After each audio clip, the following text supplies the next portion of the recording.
Welcome to the Lion's Den Podcast Network, powered by Stark Roofing. With over 45 years of experience in the roofing and exteriors industry, Stark Roofing is a local, family-owned and operated company that provides excellent customer service and workmanship. Let's Start Roofing. Bring your home back to life. You can give them a call at 636-671-0045 and tell them Spanky sent you. Stark Roofing, proud title sponsor of the Lion's Den Podcast Network and this amazing podcast presentation.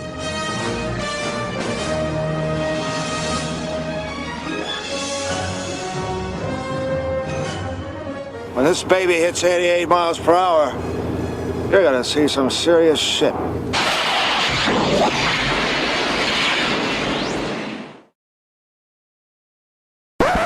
Yep, that's me. You're probably wondering how I ended up in this situation. Are you suffering from a tragic lack of shelf space? Do you look at your bank account and think, yes, but what if I had 20 more of the exact same item?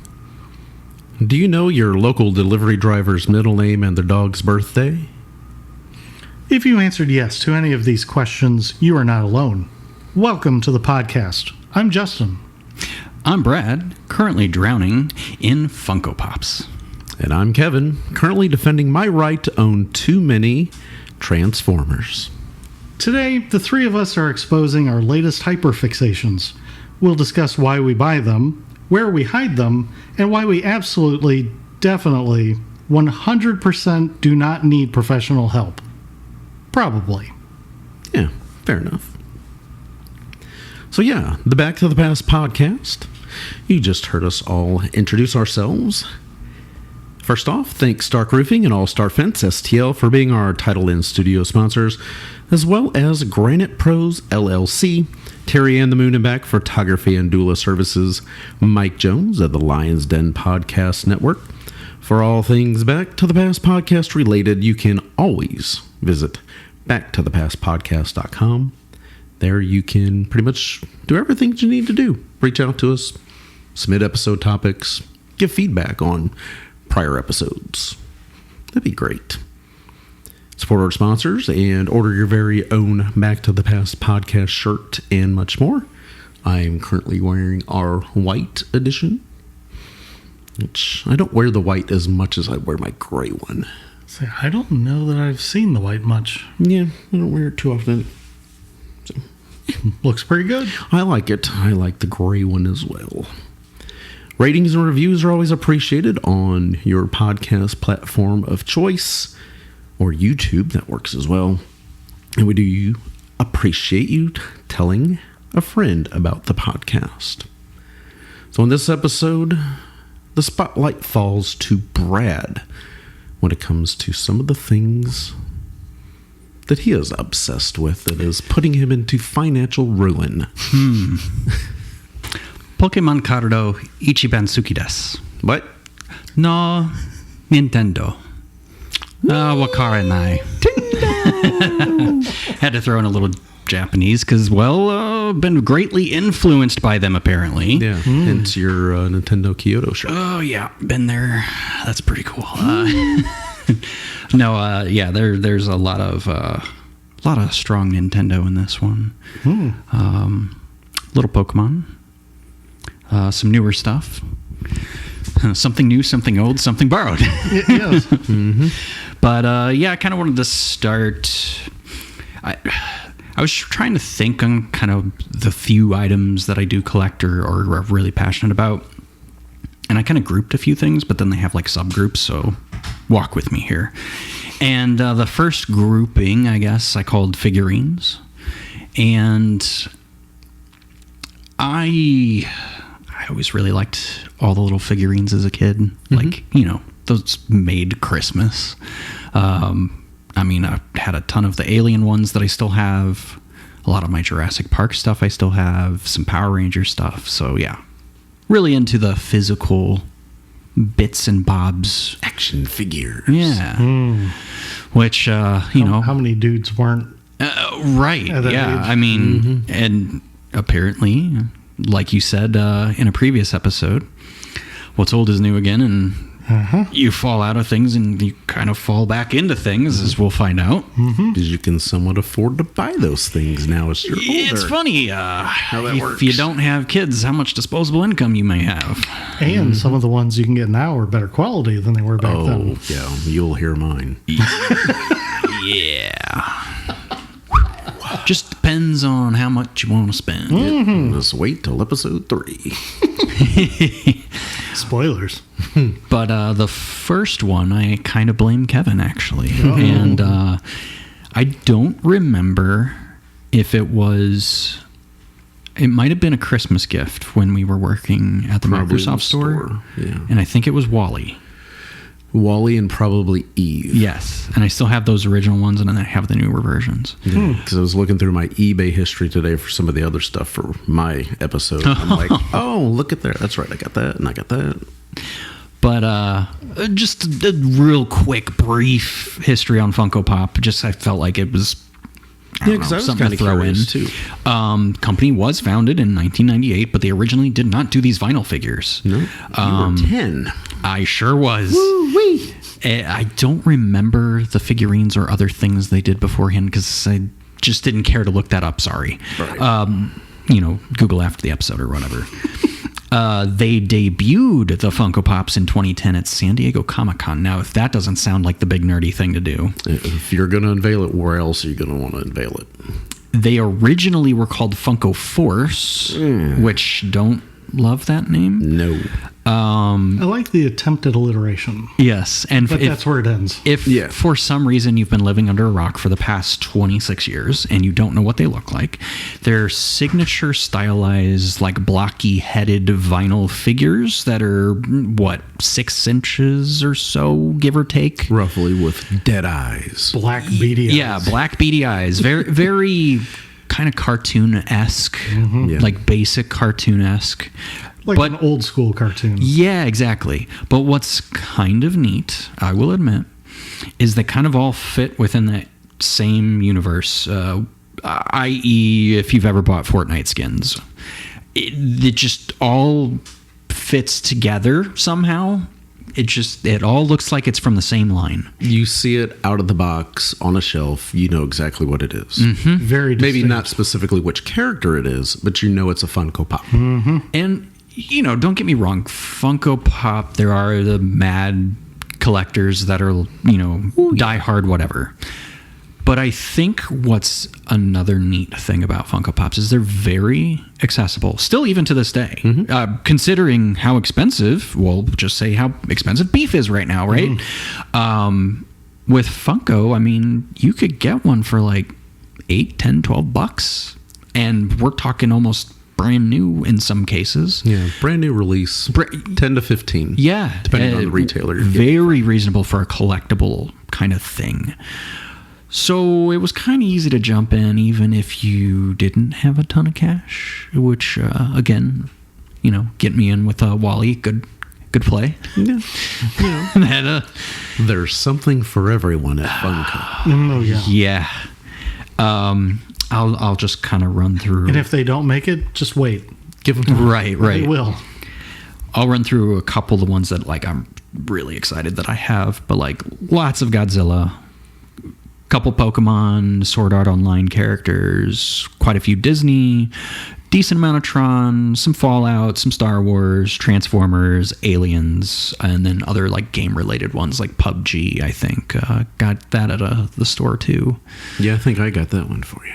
Oh, yeah, that might have been... Yeah, that might have been the first one, and then I got to the other two. Yeah. He was trying hard. Wanted to share the load. If I can get somebody addicted to something, I'm going to do it.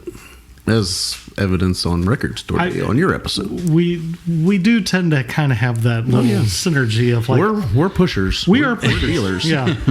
We're good at spending other people's money. Oh, yeah. This would look really good in your collection. That's why I always send links. What do you think? Now, you even sent me the thing, if you need a second Lego Titanic. Exactly. If you want a match, if you need a matching set. What do I need another one for? You'd be surprised. Well, this one was a knockoff, I think. It was. So it was cheaper. It wouldn't have been $650 or whatever it costs. Why not? He's trying to get me to buy stuff I already got. I appreciate it. Got to come full circle sometimes. I appreciate it. Now, as of this recording, yesterday, I just got 2 brand new ones. I saw those. Those were the Deathclaw and the Victor out of Fallout New Vegas. This is actually off of the show, though. So they're based off those character models, which is fine, because I don't think they've ever released a Deathclaw, to my knowledge.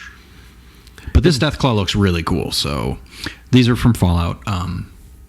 Really like the figures. I didn't pick up all of them. See, and this is the thing that I don't think I share with Justin all of the time. Mm-hmm. If it's numbered, I don't necessarily have to have all the things. I just want to get the things that I want. That's better. Yeah. Right. That's so, much better. In a sense, I have more shelf space for multiple things and not just this collection. Well, it's also easier because I know a lot of Funkos are only like special Comic-Con releases. So I just saw new Jurassic Park 1. Exclusive. Yeah. Just saw new Jurassic Park 1. Limited to 5,000. It's Arnold off of Jurassic Park. Hey, Mr. Arnold. And you see his arm. But no, he has a bloody shirt, though. Nice. It's like, okay, pretty cool. I really hate the artificial scarcity of certain things. Yep. Yeah. It sort of makes sense for the cards because that's how you get people to chase them. We'll get into that later. But with Funko Pops, it's like, well, you already have like these other set limits for these other items. Like, why do you have to go out of your way to make it really hard to get some of these other ones? In fact, recently out of like, I want to say it was Aliens, they did one. It was like Corporal Hicks or something, and then TRON did one, and I mean I completely botched that. I didn't even get that one. That was Eve Kim for that one. So didn't get that one, but got some of the older TRON stuff, got some of the newer TRON stuff. Didn't get any of the ones in the middle, unfortunately. Keep an eye out, I guess. I don't even know if, I'm assuming they make them. Like you said, they make everything. I would presume so. The Godzilla ones really pulled me in because that's There are some neat ones. They've done a great job with those. And those started during like COVID is when those really started taking off. And I specifically said they're not going to pull me in unless they're doing a heat ray Godzilla where he's like blowing out the fire looking stuff. Go figure. Not only does it do that, it glows in the dark. You wished it into existence. So that got purchased along with many others that look similar or from a different movie series or. Because the Godzilla ones are not just basic. Some of them are a little bit taller. Yeah, my little scenes. King Ghidorah. Not Ghidorah. Ghidorah. Yeah. Oh, jeez. Getting all my stuff mixed up. Pokemon and otherwise. But yeah, King Ghidorah. Yeah. The gold one. The gold dragon, in case you're wondering. With multiple heads. Yep, 3 heads. Sometimes he's the robot one with like the multiple heads. There is the one time where he was the mecha Ghidorah. Yeah, that's it. And one of them was a mechanical head. And yeah. Now, they were kind of teasing that for the American one, but it hasn't materialized yet. Yeah. So, we'll see. But, the American one's silly fun. The Japanese ones are a little more near and dear. Like, those is what I grew up with. So, yeah. Limited, I'll admit, but I didn't get to see many of them. But right. I did have, like, that first pull from the Japanese ones, so... Well, he's in luck because I have like all of them on Blu-ray. Yay! And I'm just about seen them all with Pluto in 24, where they had a Godzilla channel. When they weren't showing the Mothra movies. Yeah, correct. Yes, unless they were showing Mothra or the other one that I don't remember how it got in there, but it's not even Godzilla's in. It's like the swamp monkey people and the I don't know. Okay, pretty good band name. The swamp monkey people. Yeah. Not crab people. No, that's a whole other one. Yeah, that's a whole other thing. But yeah, really love me some Godzilla. So those really pulled me in. Some of the Pokemon ones, of course. Pokemon's kind of been pretty steady. I mean, I fell off for a little while. Again, get into that later. Sword Art Online was a newer one. I mean, that was within the past 15-ish years that I watched the series. And then there's 2 characters in there that I really like, so got those. But yeah, Funko Pop, easy, really accessible. They're tiny enough you can put them on your desk or many different places of the house. I just so happen to have a big old office that's the size of a bedroom that I've been filling up. If I had shelf space because of, well, I have plaster walls, so there you go. Construction or your walls limit doing floating shelves or something like that. Yeah, otherwise I would have shelves for days right now. Which maybe it's good I don't. Got to keep me honest. Yeah. So might have to get one of those big cubes like you have. The what is it? The Calyx 4 or 5 by. I don't even remember. Well, yeah, the red one. Got I think it's 5 by 5 or 4 by 4. I think it's 5 by 5. That sounds right because it's pretty tall. It's big, yeah. And it's like, oh god, I could put a lot on those. So speaking of Funkos, I do have to ask the question, even though I know the answer. But it's an interesting topic. Some people are crazy about keeping their Funkos in the boxes. That's a good question. But some people don't care. I know how you feel. Yes. But for those who don't, what are your thoughts? I don't care. So you'll find this about me pretty quick. Yes, I hold on to boxes, but I don't care that it's been sealed in the box for X amount of years. That's stupid. I want to take the fucking thing out and enjoy it. I want to hold it. I want to physically see it in a space, actually want to live with the object or item. Fuck the box. Well, I'll throw the box downstairs. If I really want to hold on to the box, I'll put it downstairs. Most of them, 80% of them I keep. 20% I just toss. I'm like, whatever. I don't care about this one. Especially Funko boxes, because they're not taped sealed. Yeah, exactly. Well, right. When you open yours, do you open from the top flap or do you do the bottom flap? Oh, I do the top. I don't care. I do the bottom just because if it's going to get a little wrinkled, it's going to be on the bottom where the box is sitting down. And for me, I'm like, I don't care about that. The reason I've been keeping most of them, the true honest reason, is when we move, the certain ones that I really care about won't get fucked up. They'll be protected. They won't be in a box all together, rubbing against each other and scraping paint off. That is my concern. Getting scuffed. So much easier to put in a container if they're all in those boxes. Especially if it's molded and all otherwise. I don't have to wrap it in newspaper or whatever, right? So that's the real reason I do keep those boxes. And you can just get a little makeup brush and dust them off periodically. That works wonders. You have so much faith in me cleaning my room.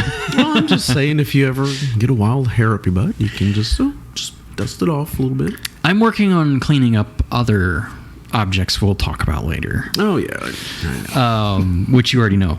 Another set of figurines. Now, this might be quick, though, I'm curious. Oh, please. Out of all of your Funko Pops that you do have, which one would you say is you look at and you go, damn, I love that one so much? Damn.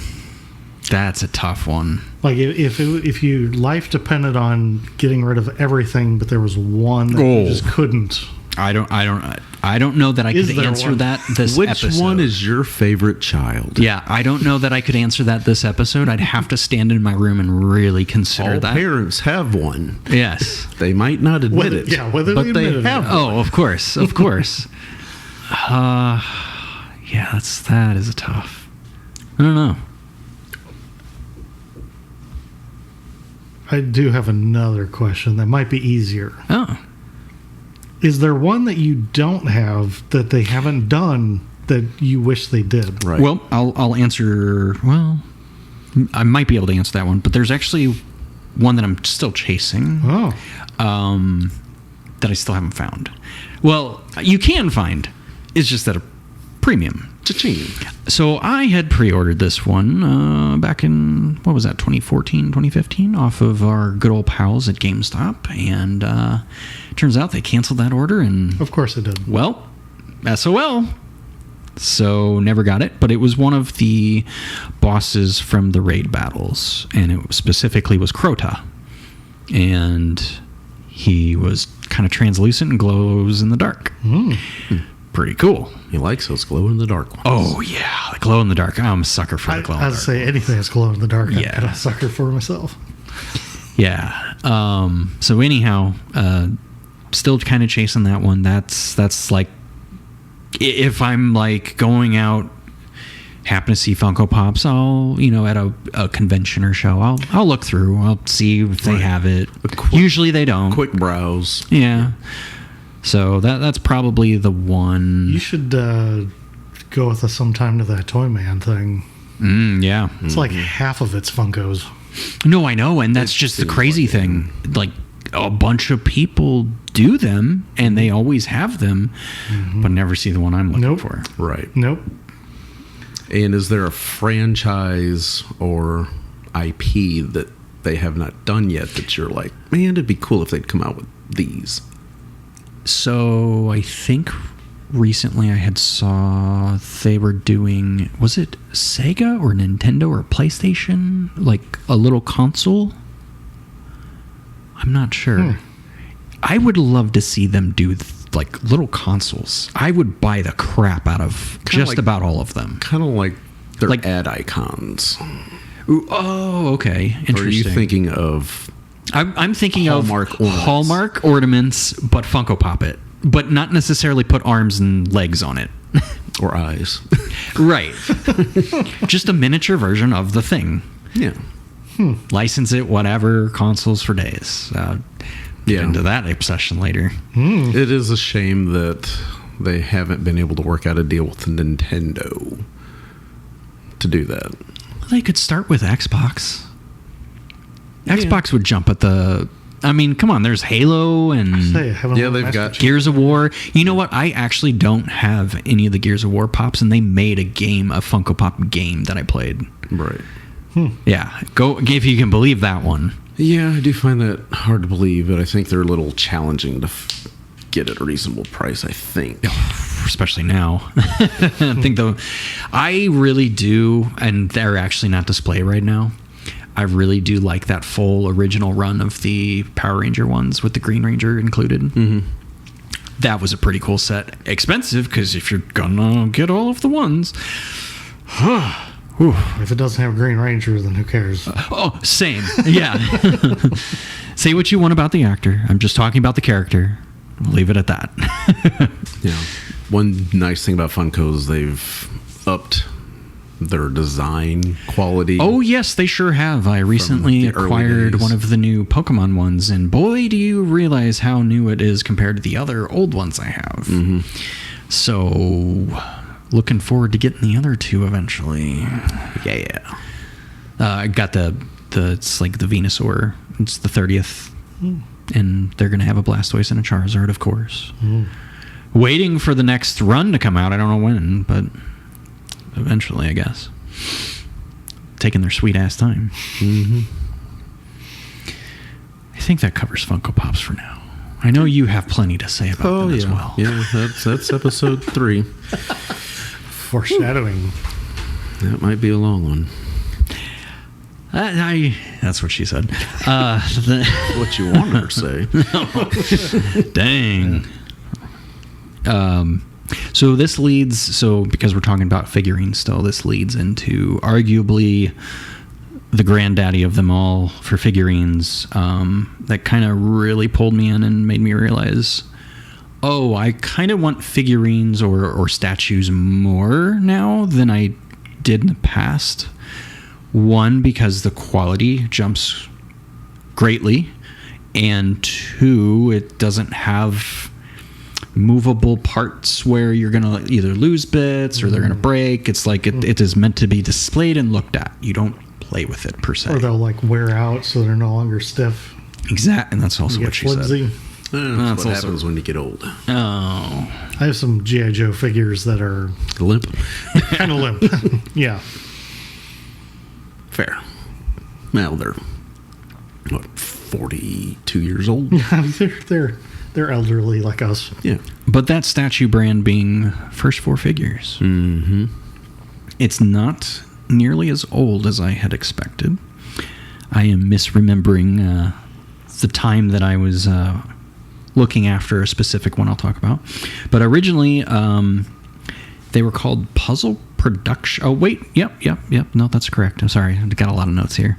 Originally, they were Puzzle Productions. So that's... I don't have any... Yeah. How does that translate, I wonder? That's what I have a feeling that after the first release of all things, WWE, which back in the day was WWF, Right, not World Wildlife Foundation. once they realized they could get licensed properties, that's when I think they started to take off. And the next big one being Magic the Gathering and Transformers. So if you could, perked up. Yep. If you can get those products, well, let's talk to our friends over in Japan, since where they're headquartered out of, probably not very far from Japan. Their next run, which arguably the coolest, are the Legends of Zelda and Metroid. I'm so glad I didn't know about the Zelda back then. Oh I would have had another obsession. Yeah. So the one that grabbed my attention was probably it was a Game Informer or something like that magazine, and very big Metroid fan. And there was right in the freaking magazine, and it's coming out, at this point in time. It's the Metroid Prime Phazon suit, and if you don't know what that is, that's okay. It's basically Samus in a black and red suit, and not only was it just a statue, it lit up. It had lights in it. So it was Tron Ares before Tron Ares. Yeah. But that actually released in 2009 to the limited number of 1,500 total. Oh boy. If you look online, and if there happens to be any for sale right now, the cheapest I have ever seen it is $800. And they just go up from there. And that one was broken. Ooh. So, they are not, well, because they're retired, those ones aren't cheap. However, they've recently redone the Metroid Prime line. Different poses, which I'm not crazy about, but they are doing them again. They are bigger. And they are running through the different suits within the Metroid Prime series, which I'm hoping they'll do 2 more after this. I'm still currently, as of recording, waiting on my most coveted one, the Phazon suit. Of course, this is the one that's taking the longest, and I'm losing my mind waiting on it. But it's fine. It's fine. It could be next month. I keep saying that. It'll be when we're in Orlando is when it will be. Yeah, that's when it'll show up. Yeah, on the doorstep. And it'll be the one time that something gets grabbed off of my porch. Ooh. Yeah. That'll be one of those, hey, are you busy? Will you come over and put the box inside? Yeah, seriously. And then I'll mess with them and be like, oh, no, I can't. I'm like 2 hours away. Not going to be able to make it. Yeah, I ran down to Perryville. But, the first 4 figures, I mean, they've got so much now. I mean, many, many Nintendo properties. They have... other video games, when Sonic the Hedgehog's Shadow. I mean, I've definitely thought about a few of those. Again, other Metroid ones. There was a Meta Ridley, which I want to say is roughly like a 3-foot wingspan. Like it's huge. It's huge. It's like a $600, $700 statue. So like a Lego set. Yeah, but it's cool. I just don't have the space. And notice he said space. It's not a money issue. Yeah, it's a spacing issue. That's true. It's a little bit the So money. you're saying there's a chance. Space can be acquired. Yeah. But, Yeah, you don't need that extra TV in your office room. it's not wrong. It's right there. One can get creative with shelving. Yeah. Hang it from the ceiling. Right. Yeah. Just mount it like a fan or something. Yeah.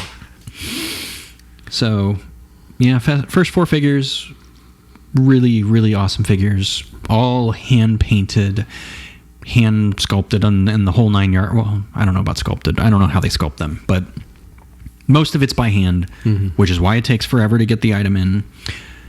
They have their certificate of authenticity of how many are in the run, and then, they just kind of keep doing them, and Keep on buying them. keep on getting them. I hope that after the Phazon suit Samus, they're going to do both the dark and the light suit from the second game of Prime Echoes.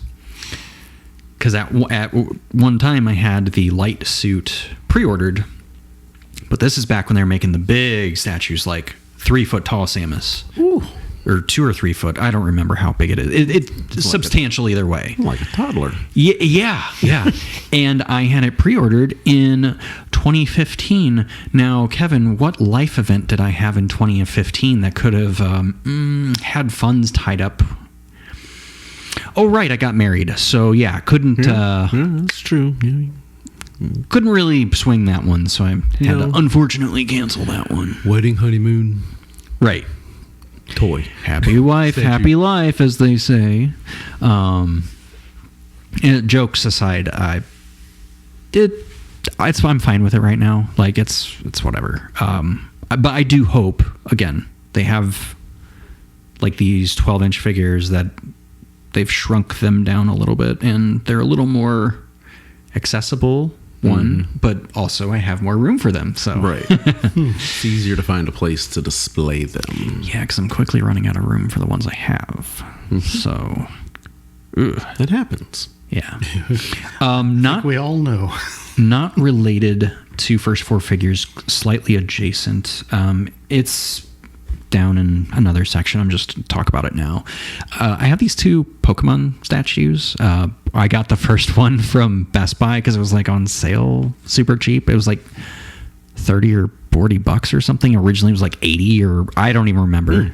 But it's Gyarados, big kind of blue dragon looking thing. Lights up, of course. And I was like, oh shoot, for that price I can't afford not to get it. Right. Well, they made a special edition one for the I forget what they call it. It's like the whatever the Pokemon tournament is, Pokemon Championship. Well, it was in California last year, and they did that statue is Shiny Gyarados, which you would know as Red Gyarados. So this year, I purchased said Red Gyarados for a fine price. Wow. And he's now on top of the shelf as well. He's probably a little more limited, being as you had to go to the thing to get the thing. But also one of my more favorite Pokemon, so it's cool to have both of those. Yeah. Officially first-party licensed items. The first one that kind of comes to mind is the Amiibo. Oh, I'm so glad I didn't get into that. Oh, I know, me too. As much as I would like to. I'm shocked that neither of you really got into that. Oh, there was one line I wanted to, and it was the Zelda. I was going to say. I wanted to get in, but they just kept coming out with them. They're so nice looking. Well, I did have one. I had Wolf Link for Twilight Princess because it came with Twilight Princess. That's right. But I never used it for anything. I'm like, I eventually sold it. Basically, if it's Metroid, I buy it. Other than, I think the first Super Smash Metroid was based off of, was that other M Metroid, which Blue Suit. We'll pretend that didn't happen. I just don't like that character model. That just doesn't appeal to me. Fair. They did some for when they re-released and reimagined the second game that was originally for Game Boy. They re-released a few for that. Bought all those. Absolutely love. A couple more Super Smash ones like Ridley, Dark Samus, that kind of thing. So have a few of those. Of course, there's Banjo-Kazooie because there's like next to nothing for Banjo-Kazooie, and it's criminal. Really, really love that first game. It's a precursor to them making Donkey Kong 64, which, hey, it's finally coming out for the Switch. Yes. Yep. On Nintendo 64 Online. Yeah, which it is. It's cheaper to get that than it is most of the other online subscriptions. So take my money, Nintendo, for that one. Right. That one's a no-brainer for me. Also, the Nintendo Music, underrated, that app. Really cool. Yeah, a lot of great tunes on there. Yeah. They keep putting out new stuff. So I really want to look and see what kind of Star Fox ones they have. Maybe we'll look Saturday. Because I'm quite the Star Fox fan, and as we record, they just announced that too not too long ago. Yep. So remastering Star Fox Nintendo 64 version. Oh, I'm so excited. Because I remember I picked up the Star Fox on the Wii? The Wii U. Yeah, and we sat and played that one Saturday. By we, he. I just kind of watched. Right. What a fascinating, horrible experience. I wanted to love it. Oh, yeah. It was so hard. It looked good. Yeah, it looked great, but it was so hard because you had to use motion control with the gamepad. Yeah. So it's Star Fox Adventures. I don't even remember. No. Star Fox Adventures was GameCube, and I loved Star Fox Adventures. So originally it was like Dinosaur Planet or whatever. And then they're like, oh, well, what if we took Dinosaur Planet and put Star Fox in it? And they're like, oh, okay, sure. So that's kind of, I mean, unfortunately, we actually lost a pretty cool character and a pretty cool IP, actually. That could probably be some kind of weird niche documentary. But anyways, I really did like Star Fox Adventures.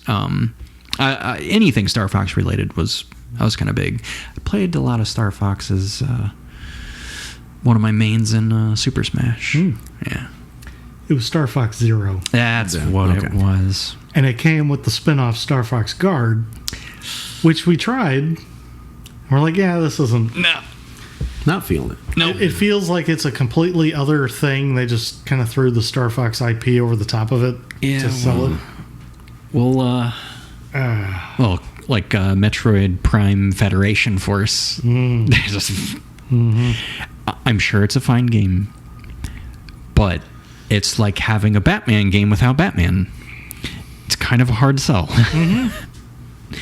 But yeah, so Amiibo definitely grabbed me. What other first party things or items? I mean, there were small runs of like Metroid type items way back in the day. Yeah. I know. Oh, you know what? There were a lot of Nintendo stuff in like your Happy Meal kind of situation here and there. Yeah. That popped up. I mean, there was limited run, like, I know drinks as a kid. Like, oh, they've got Mario on the can. Cool, Grandma, can we get those? You know? And same thing they do with like a lot of the Disney property right now. Oh, let's put, I don't know, Woody on the pineapple. What? Okay, fine, I guess. A dull pineapple with Woody's face on it. Cool. I've seen French's mustard for the Minions Monsters movie coming out. They're doing a green mustard that tastes like the yellow mustard, but it's for the green little character that's in that movie. And of course, there'll be a regular Minion on the yellow bottle. Like, see, that one makes sense. Some of the fruit ones they've done, it's Pokemon. It was Pokemon that they're doing the fruit ones. I saw a fruit snack for Pokemon where like it was all over the packaging, and they're like, well, they've got to have like Pokemon shapes for the fruit snacks and stuff. You would think. And they open them up, and they're just regular watermelon shapes. Oh, for fuck's sake! Like, why do they have all of the Pokemon stuff on the outside? Well, I'm sure you saw the Pokemon toilet paper. No, I did not. Somebody will get that graded as a 10. You just wait and see. Oh, God, yeah. Send that in. Also, for the record, and till I'm proven wrong, whatever. And even if I am wrong, I'm still going to stand by this. I think the grading is stupid. I think that you're just artificially increasing a value for a thing. You are funding this other company because that is all they do. If you guys didn't send shit in to get graded, they don't exist. So what the fuck are you doing? In your grade... It can vary widely. Yeah, I will always say that the grade you receive is all going to be dependent on who gets assigned to grade that. Oh, yeah. Yep. And some companies are more wildly than others. Yeah. But they're all pretty varied. Because the only time that I've ever had cards graded was in person at a card show. I think it was Beckett. And...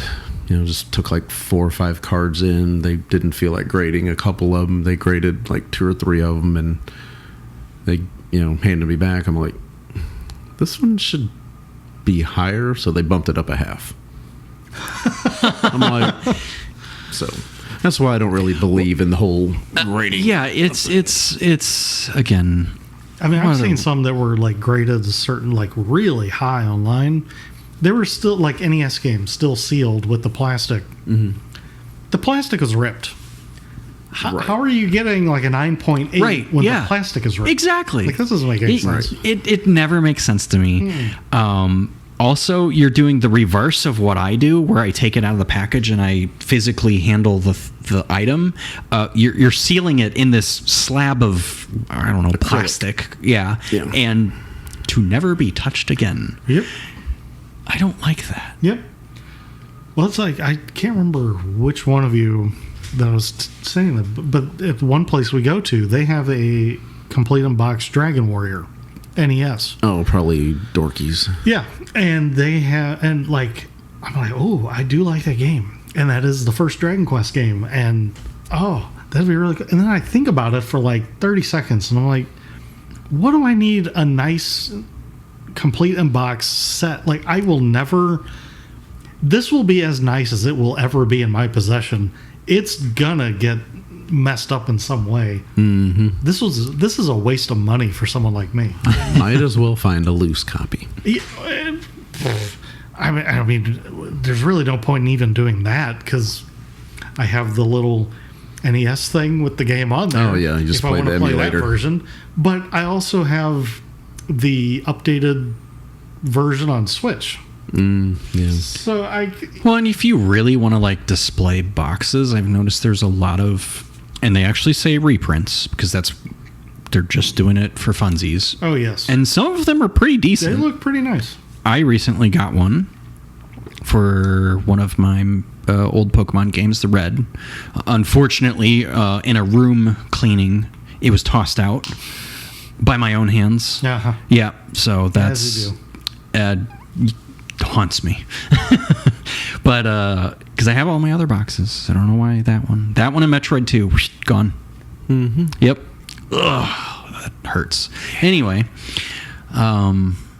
yeah, some of the reprints, you $20, $30, put it on the shelf. Yep. Looks good. Yep. Not like you're trying to make money off of it. Nope. I'm not going to be trying to resell it as authentic. No. It's display for my pleasure only. Yeah, and it's fun. It just a little nostalgic, I don't know. And really, even like imitation carts, as long as you're not trying to deceive someone, right? I'm okay with it. Yeah, I agree. Yeah, it's like I want to play old school way, but I don't have the cart. Yeah, that's why you get an EverDrive. Yeah, just load everything on there. Well, speaking of, I did forget to mention Amiibo,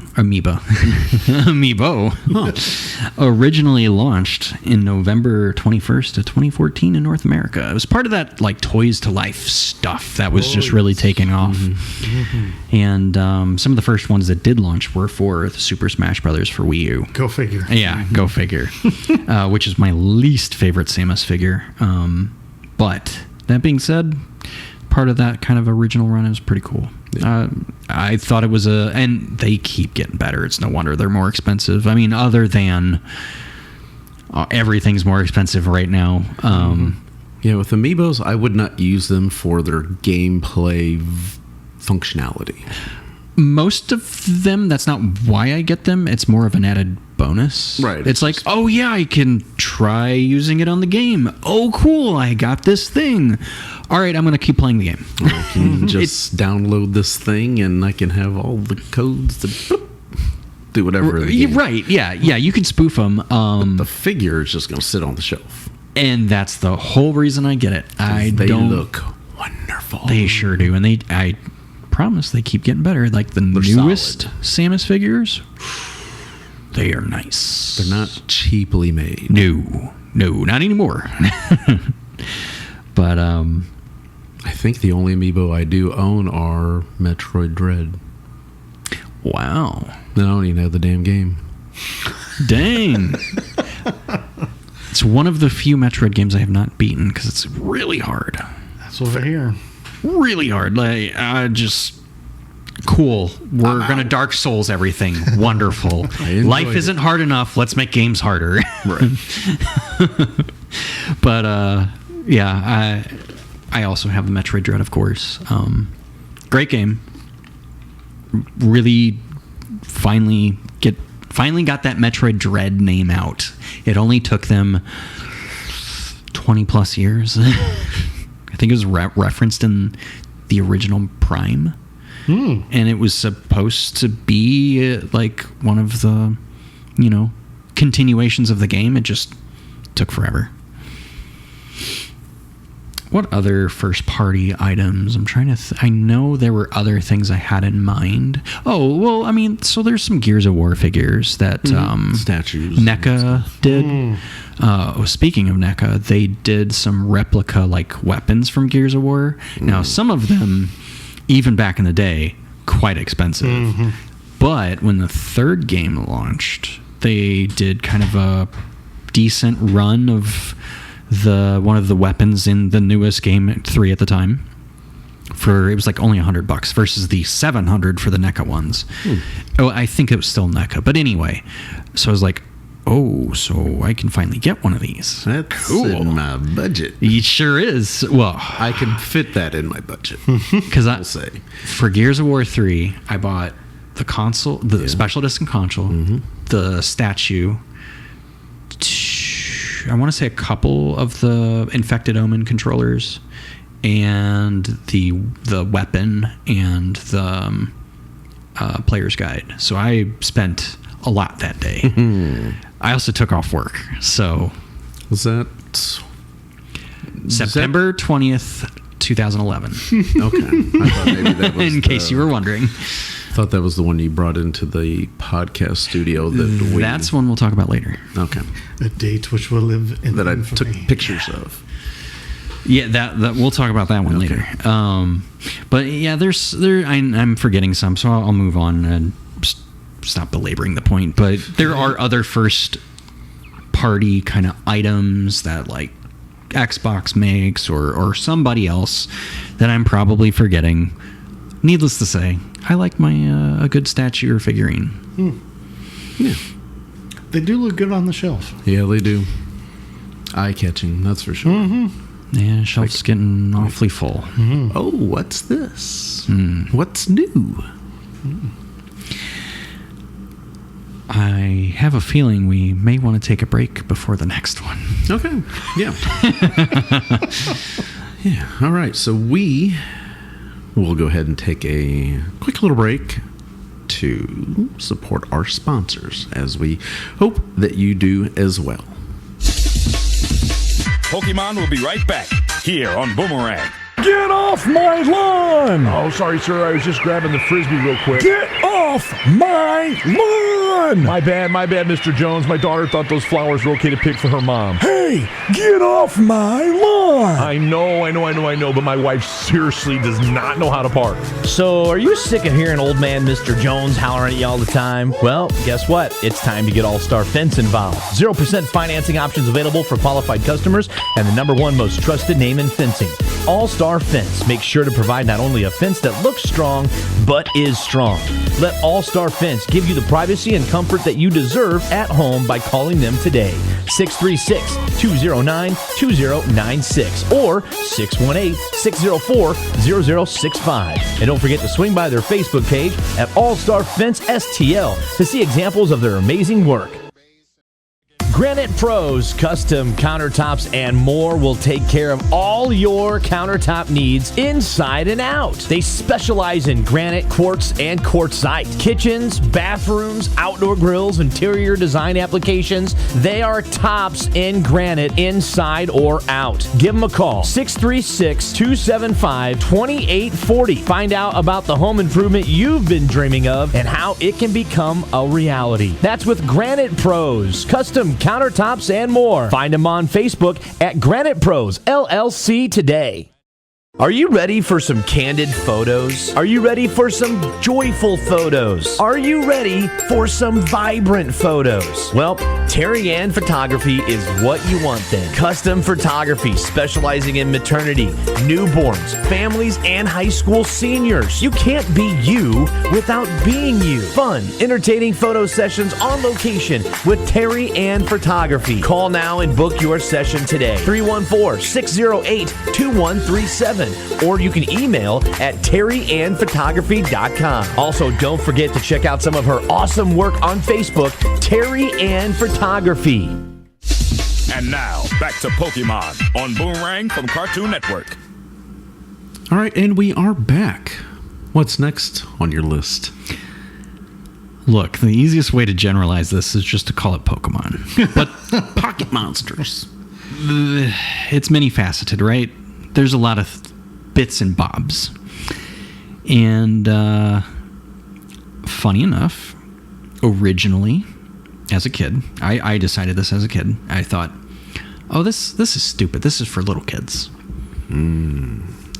Oh boy, was I wrong. Famous last words. When it first came out, I thought the same thing. Yeah. Because I was 14-ish. Which would have made me... That being said, I still watched the show.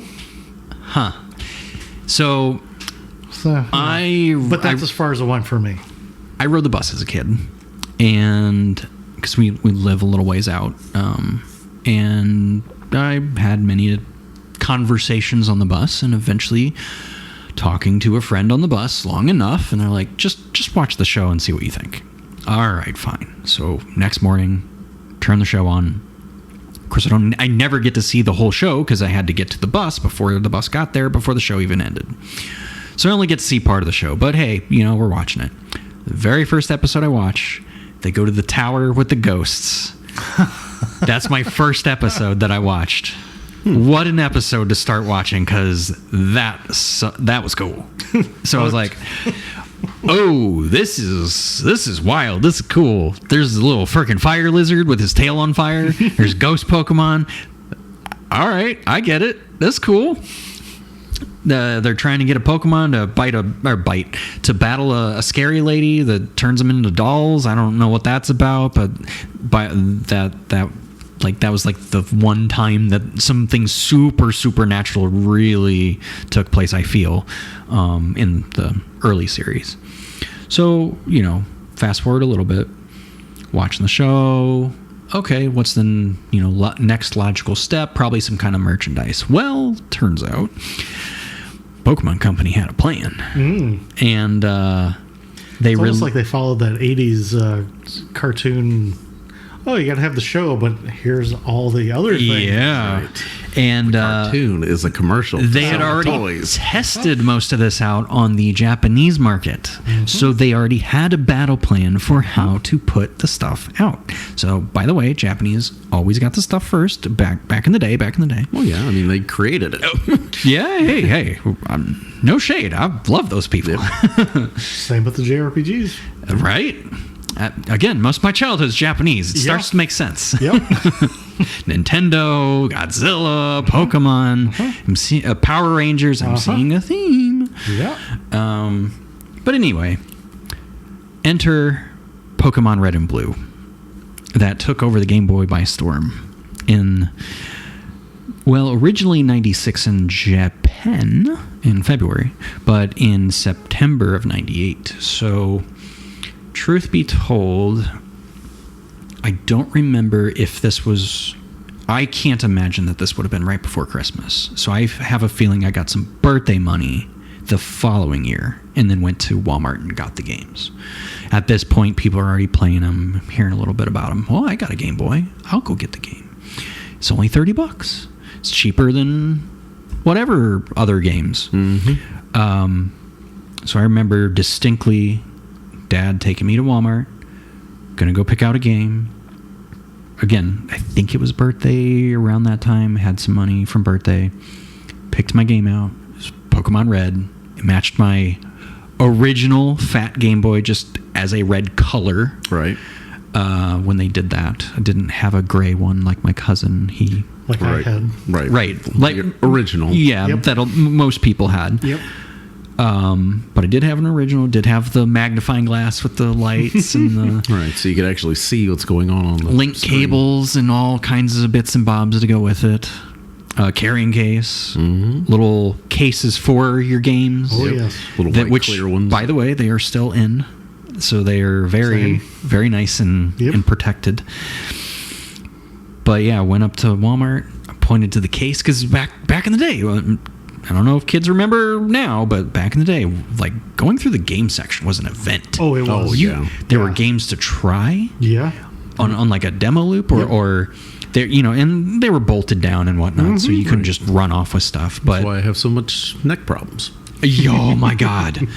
To this day, I cannot look straight up comfortably. Right. It really hurts the neck. But yeah, you'd sit there and play for hours while your parents are shopping. And they had like all the consoles. Oh, yeah. It was all of them. It was a demo for each system primarily. But I remember pointing in that glass case to when they had like a couple left of the red one for that day. I'm sure they would have got more in.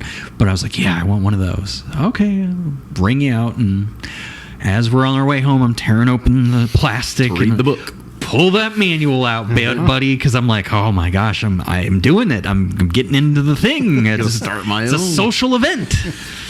It is probably like the first like social event thing that I can think of that I was like, oh, I'm kind of part of this now, that I can go back to school and talk to people about or whatever. And I hadn't experienced anything like that up to that point.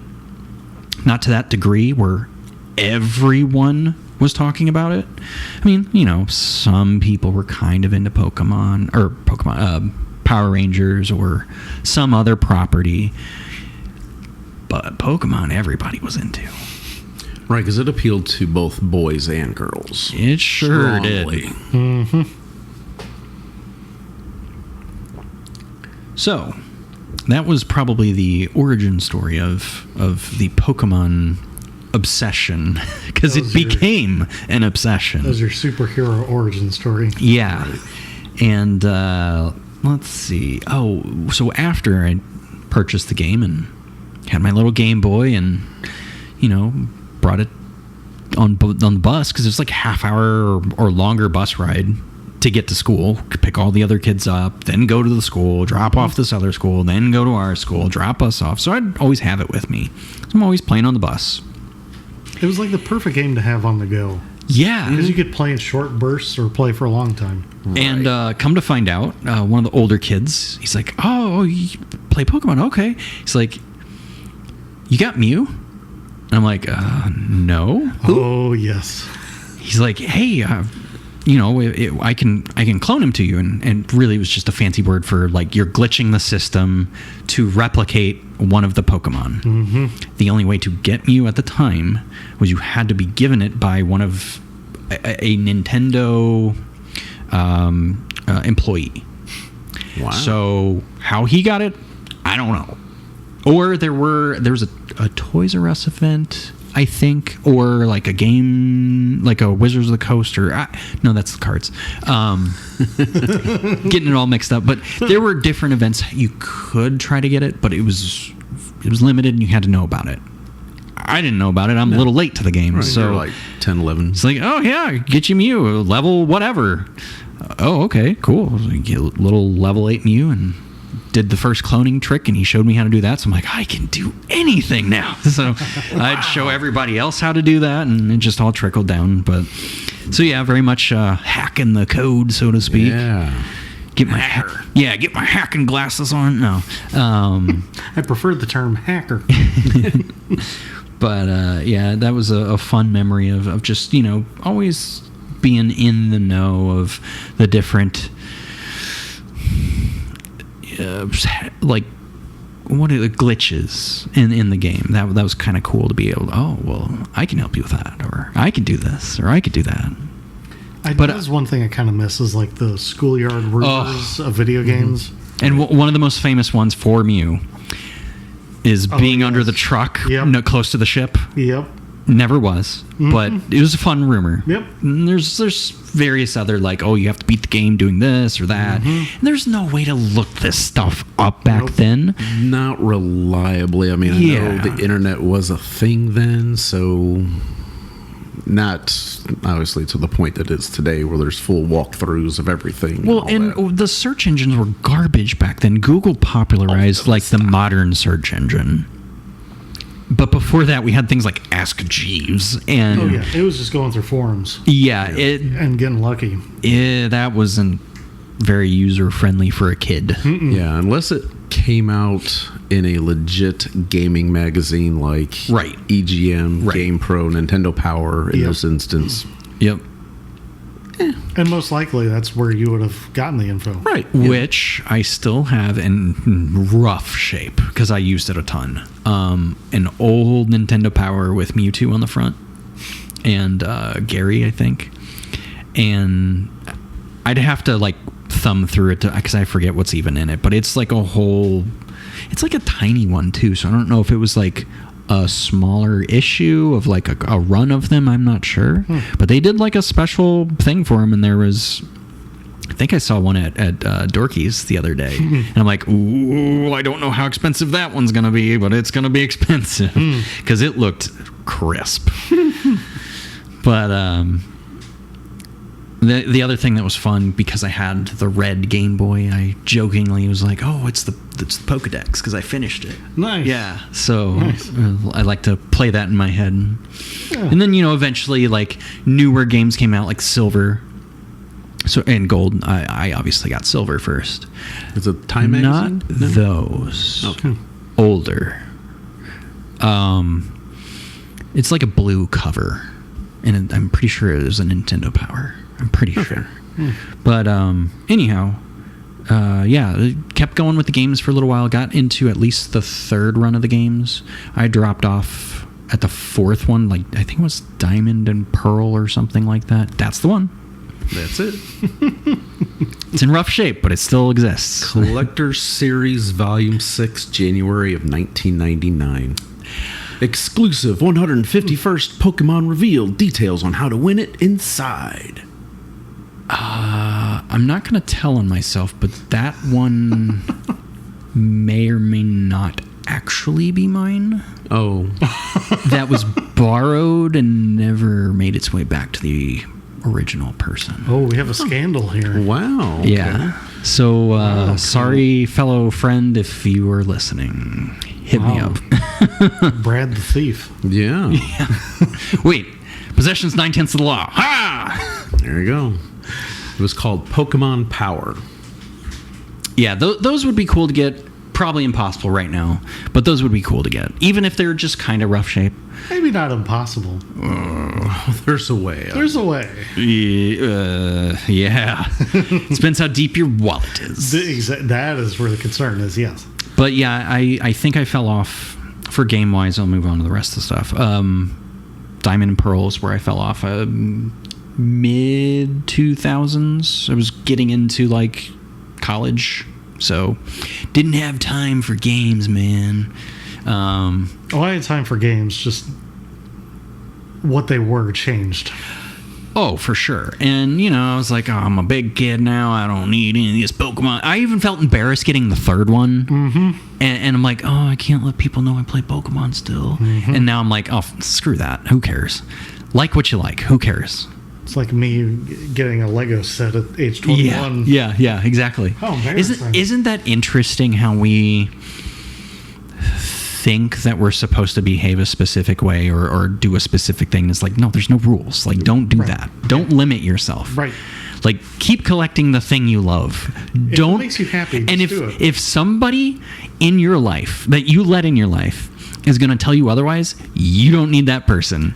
They can fuck right off. You don't need that negativity. That's right. But all that, wrap it all up. Some of the other fun games. Pokemon Stadium, which you could connect your game cart to for the N64. I remember that. They had a 1 and 2. They were fantastic because it was the first time you could to see your Pokemon in 3D.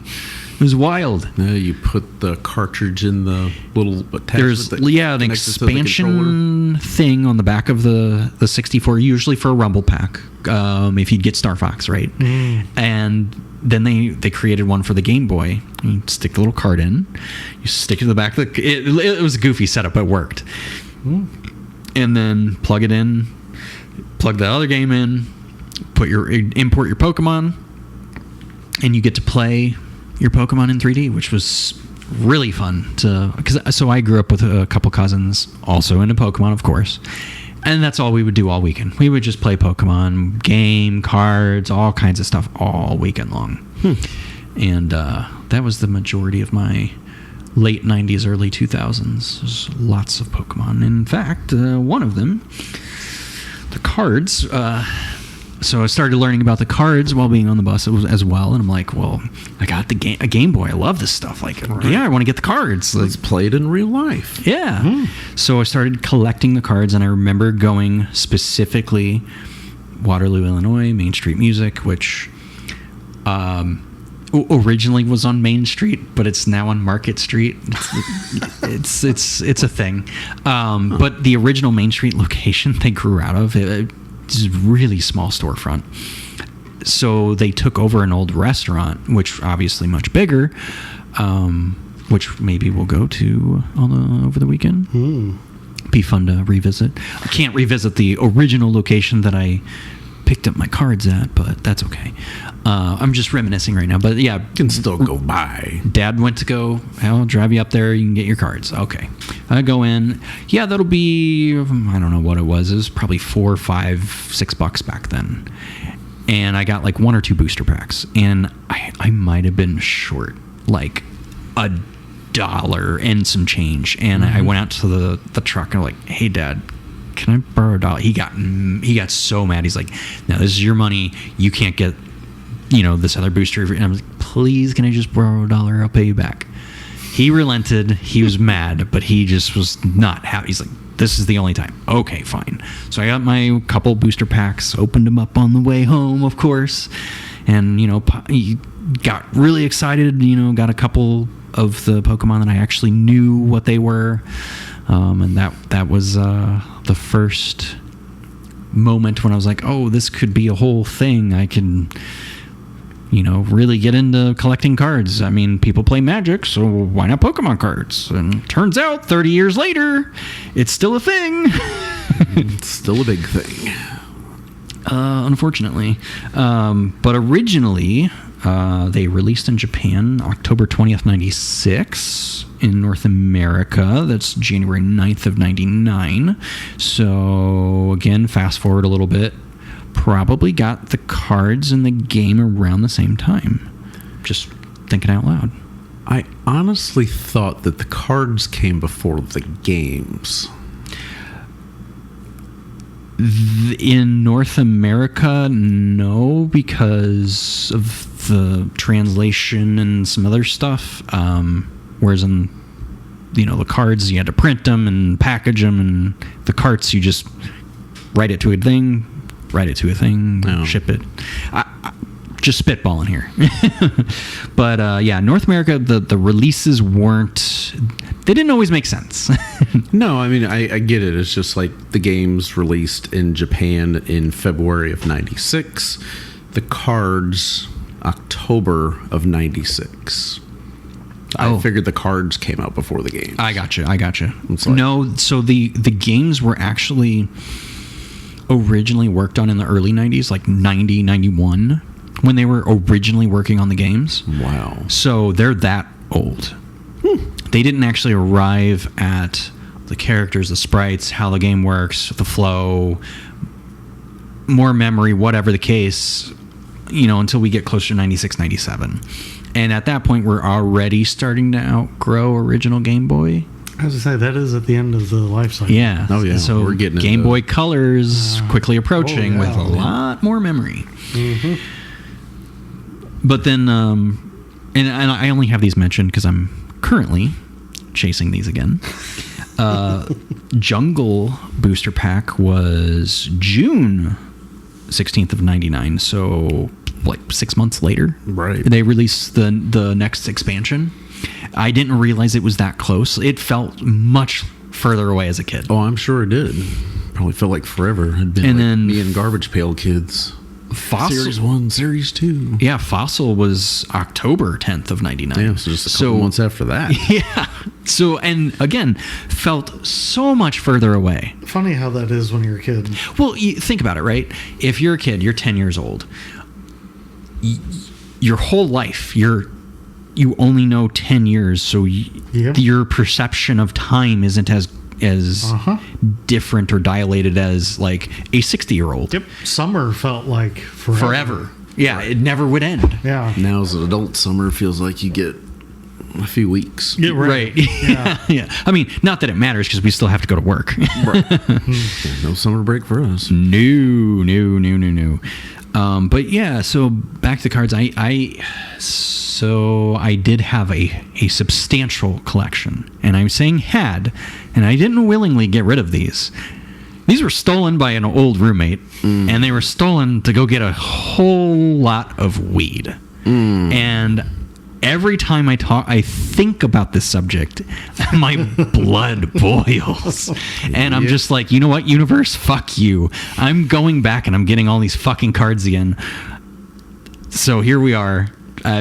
This year was we hopping around doing retro shopping, and I finally pulled the trigger on a card. Mm-hmm. Well, actually, record store day, it was more for goofs because it was $5, but there was a vending machine that had some Pokemon cards in it. I'm like, fuck it, I'll get some new cards for $5, whatever. Yeah, someone disappears to go to the restroom and then comes back with Pokemon cards. And I was like, oh, what'd you find there? $5, that's fine. And then later we go to a game store we hadn't been to, and they had an original Nidoking. It was a foil card, and it was a little rough around the edges, a little scratched up, whatever. I'm like, you know what? For $15 or $20, yeah, okay, why not? So I get that one, and well, ever since then, I'm about 5 cards away from the original series being done. Of course, the last 3 are gonna take a little while, especially the last one that I used to own. And now I played with mine, right? I didn't put them in sleeves because I thought, again, I didn't care about what they were going to be worth when I was older. Would I even make it to be older? I don't know. I just wanted to play with them, and that's what we did every weekend for years and years. I got them to use them, and I sure did. And whoever got them, fuck you, guy. But I'm back with a vengeance, goddammit. So what will be the inevitable next, I don't want to say collection of the cards? Well, I'm really only interested in these couple runs. So original series, Jungle, Fossil, base set 2, I'm last worried about because it's just a reprint of the ones you already got. So I always thought that was stupid as a kid. I think it's still stupid. Might still collect it. Rocket Series, Gym Heroes, and Gym Challenge. Past that, I don't know. If I see a card and it's like $20, I'm like, oh, I think that looks neat. I might get like that really looks good based on the artwork. And by that I mean like, some of my favorites: Mewtwo, Gyarados. Charizard's hard to ever say because those are the ones that everybody freaks out about. So if you come across, I have no idea what the hell this is, but that's kind of cool looking. Maybe. Maybe. I mean, it'd have to be like $5-10. Like, so for instance, they did a Pokemon 25th anniversary, and I ran down the road to just see what they had. They had mostly newer cards, but they had a 25th anniversary card in there, and it was $15, and it was the original artwork of the original Blastoise. So I'm like, oh. I'll take this one. He's like, you can take it out and look at it. I'm like, oh no, I'll take it. I don't want you to change your mind. He's like, yeah, we used to have all three, and I don't know what we ever did trying to collect them. Blah blah blah. Yeah, that's cool, man. I wish you had the other ones, but I get it. It sold out or whatever. But yeah, I grabbed that one. So, yeah, I'm more interested in the retro cards. I like the style of the retro cards. They feel like they're still playing cards. The new ones feel like NFTs, which is kind of what they become. Hear me out. Scalpers for any item, not just Pokemon, any item, go fuck yourself. I hate it with a burning passion. You're specifically in it for the money, and I hate that. And for like even the kids that want to get into it, that it's really hard. It's hard now. I was talking to so our godkid's going to be 10 this year. We're going to Disney. He doesn't know that. Good thing he doesn't listen. But even if they wanted to get into Pokemon cards, there's no way right now. It's impossible. There's just no feasible financial way for them to even think about getting into it. So they'll never get to experience what I did as a kid. And I think that's a shame. And what's even crazier, I saw some of the odds for the rarity of stuff. So when I was a kid, the rarity on trying to pull, we'll say a Charizard, original base set, the one everybody's after, 1 in 46. 1 in 46 packs? Booster packs. And how many cards came in a booster pack? 11. So booster packs were stacked. You get it was like 4 uncommon, or no, 4 common, 3 uncommon, and you always got 1 rare though. And that rare would kind of dictate, that'd be the one what did I get this time? I mean, of course you need / want some of the other cards especially if you're playing with them. But the rare was always guaranteed. So 1 in 46 packs to get the rare you're looking for. Pretty decent odds. Now, 1 in 2,000. Oh, good. So I'm not interested. No. Again, artificial scarcity is not something I play by. It shuts down any desire, want. I don't care. Screw that. Hence why businesses try to limit how many packs somebody can purchase. Why people get into fights in the stores. And that's the other half of it. I don't want to do any of that. I don't want to. I don't care enough about it that. No. Yeah. No. I'm emotionally involved. Yeah, in fact, recently I've already had pretty cool interactions. So this past weekend, I did something absolutely nuts and bought cards off of Twitter. Oh, yeah. Insane. I don't recommend it, but I was like, oh, cool. $20 here, $30 there. Get a couple cards. Fuck it. Let's see what happens. Not only did the cards arrive, they arrived and they were in way better condition than what they had labeled them as. And I'm like, wait a minute. So you mean to tell me that this particular condition right here, the moderately played condition, it looks like this? I could save a lot of money. And, same way with your records. Do I want as good of condition as I can find for a decent price? Maybe. Depends, right? Uncommon card, mint condition, 75 cents. Great. I'll spend 75 cents versus 30. That's fine. I'm not looking to do that for the super rare shit. I'm just kind of looking to catch them all on the sets that I'm kind of chasing right now. And now I kind of am starting to understand why, like, my dad was into baseball cards, or Grandpa had collected a bunch of baseball cards. And in fact, there's a step beyond the actual Pokemon cards, and that's I've been repairing cards, which is a handy little skill to have for 30-year-old cards, especially ones that you want to use out of your own binder from X amount of years ago that had a metal ring through it that bent the shit out of a lot of them. All that to say, they've been coming out great. So, mission accomplished. Yeah. I actually just ordered more presses so I could press more cards, because I have a lot more to press now.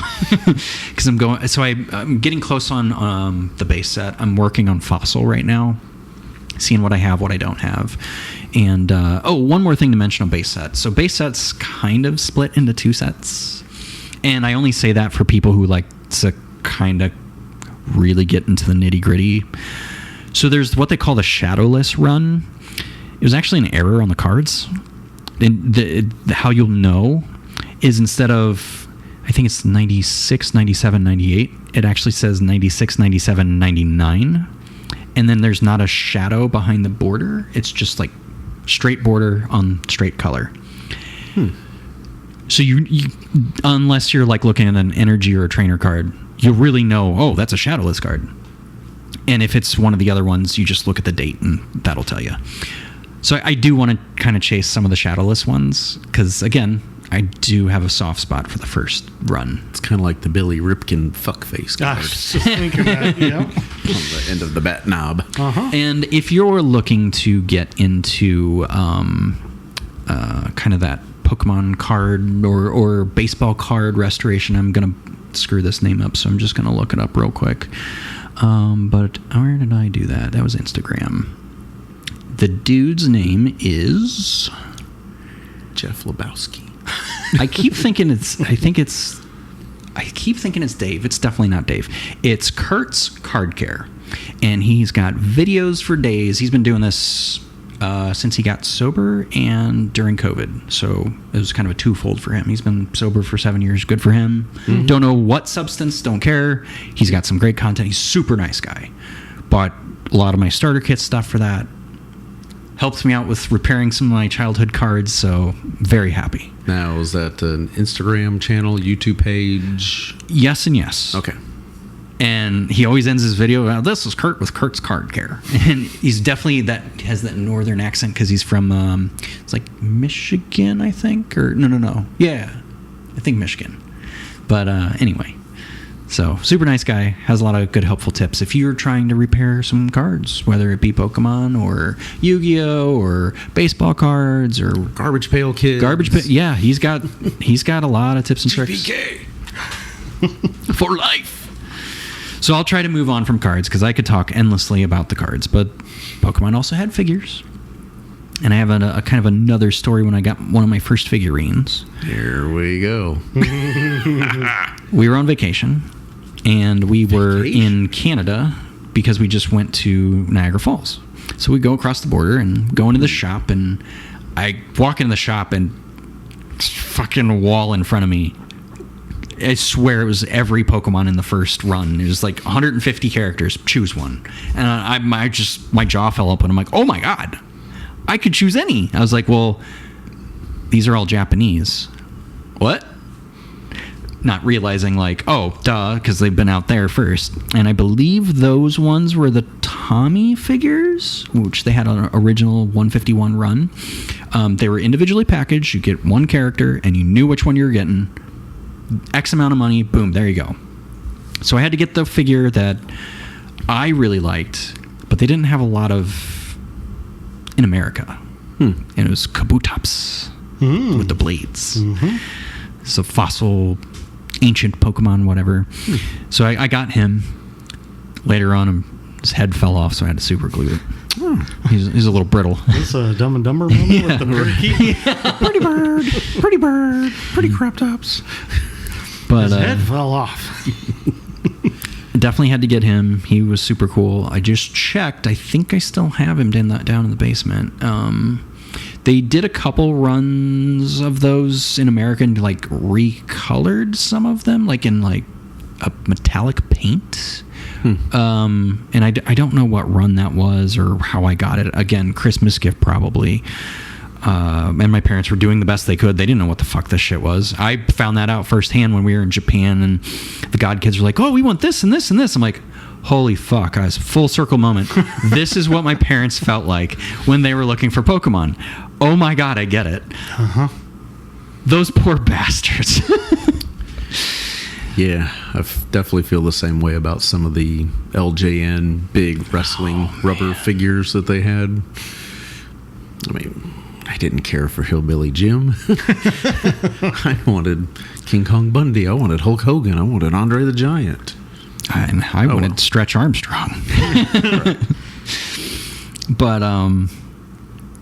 so yeah, lots of cool figurines. Burger King toys, those were really cool. So I missed out on like a Mewtwo/Mew release, I think, at one point. So I used some of my cards and traded some of my cards to get those figurines that I still have. Oh, look at there. See? And the barter system. I also had like a bunch of foils that I'm getting back on the cards. Here we go. I had a bunch of foils that I did trade for a Charizard because I never pulled one out of a pack. I not ended 146 odds and stuff. I think I traded like 9 cards to get it. Not a bad deal. Rare cards. So yeah, not too bad, not too shabby. But he still had it. And back in the day, like that card was one of the more expensive ones. It was 100 or 80 or 60, somewhere around there. And then they all kind of tiered from there. As a kid, that's expensive. Yeah. As an adult, it's expensive now. So there's that. But back to the Burger King toys. I definitely remember going through the drive-thru frequently with Grandma and Mom. Every other weekend or after church or whatever. And I have a decent amount of them. Definitely don't have all of them. And yes, these are the run of Pokemon where they had the Pokeball that came apart. That was the choking hazard. So they're like, "Oh, hey, come trade the Pokeballs in for free fries." And I'm like, or go fuck yourself. I'm keeping it. I'm not going to put it on my face, you fucking retard. So, yeah, I still have a few of the pure white and red little clip-on Pokeballs. Pokeballs. So that's kind of cool. Not too many of those hanging around. They also had that run of, do you remember the 24 karat gold cards that you could pick up? It was like, I want to say it was like $4.99. I remember the commercials for it. Yeah. And I, again, didn't get all of them. Definitely got Mewtwo. Definitely got Charizard. Well, that's all that matters. And that's all that matters. I want to say Pikachu and Jigglypuff were the other two. So the cool ones and the cute ones. Yeah. I think there was like 4 of them. And then that kind of describes most camps today. Oh, yeah. You're not wrong. So got a couple of the gold cards. The KFC promos. Those are the little plushies. Now, again, pretty early for these. These are November 15th of 98. So there was only 4. Dratini, which I have. Vulpix, Sarah gave to me. Zubat and Seal, Sarah gave to me. I still don't have a Zubat, I guess. It's an interesting assortment. Completely random. Very random. My thoughts are, here's the 150. These ones are these much. These ones are this much. How much do you want to pay? We'll take this, and this. They're all cute. Kids will love them. Yeah. I will say, at least it's like something different. It was so random and so different compared to like the typical, here's Pikachu. Yep. Here's the legendaries. Here's Charizard. Like, because that's my one complaint is whenever they come out with some fun thing and there's only like a few, it always seems to be like the same few.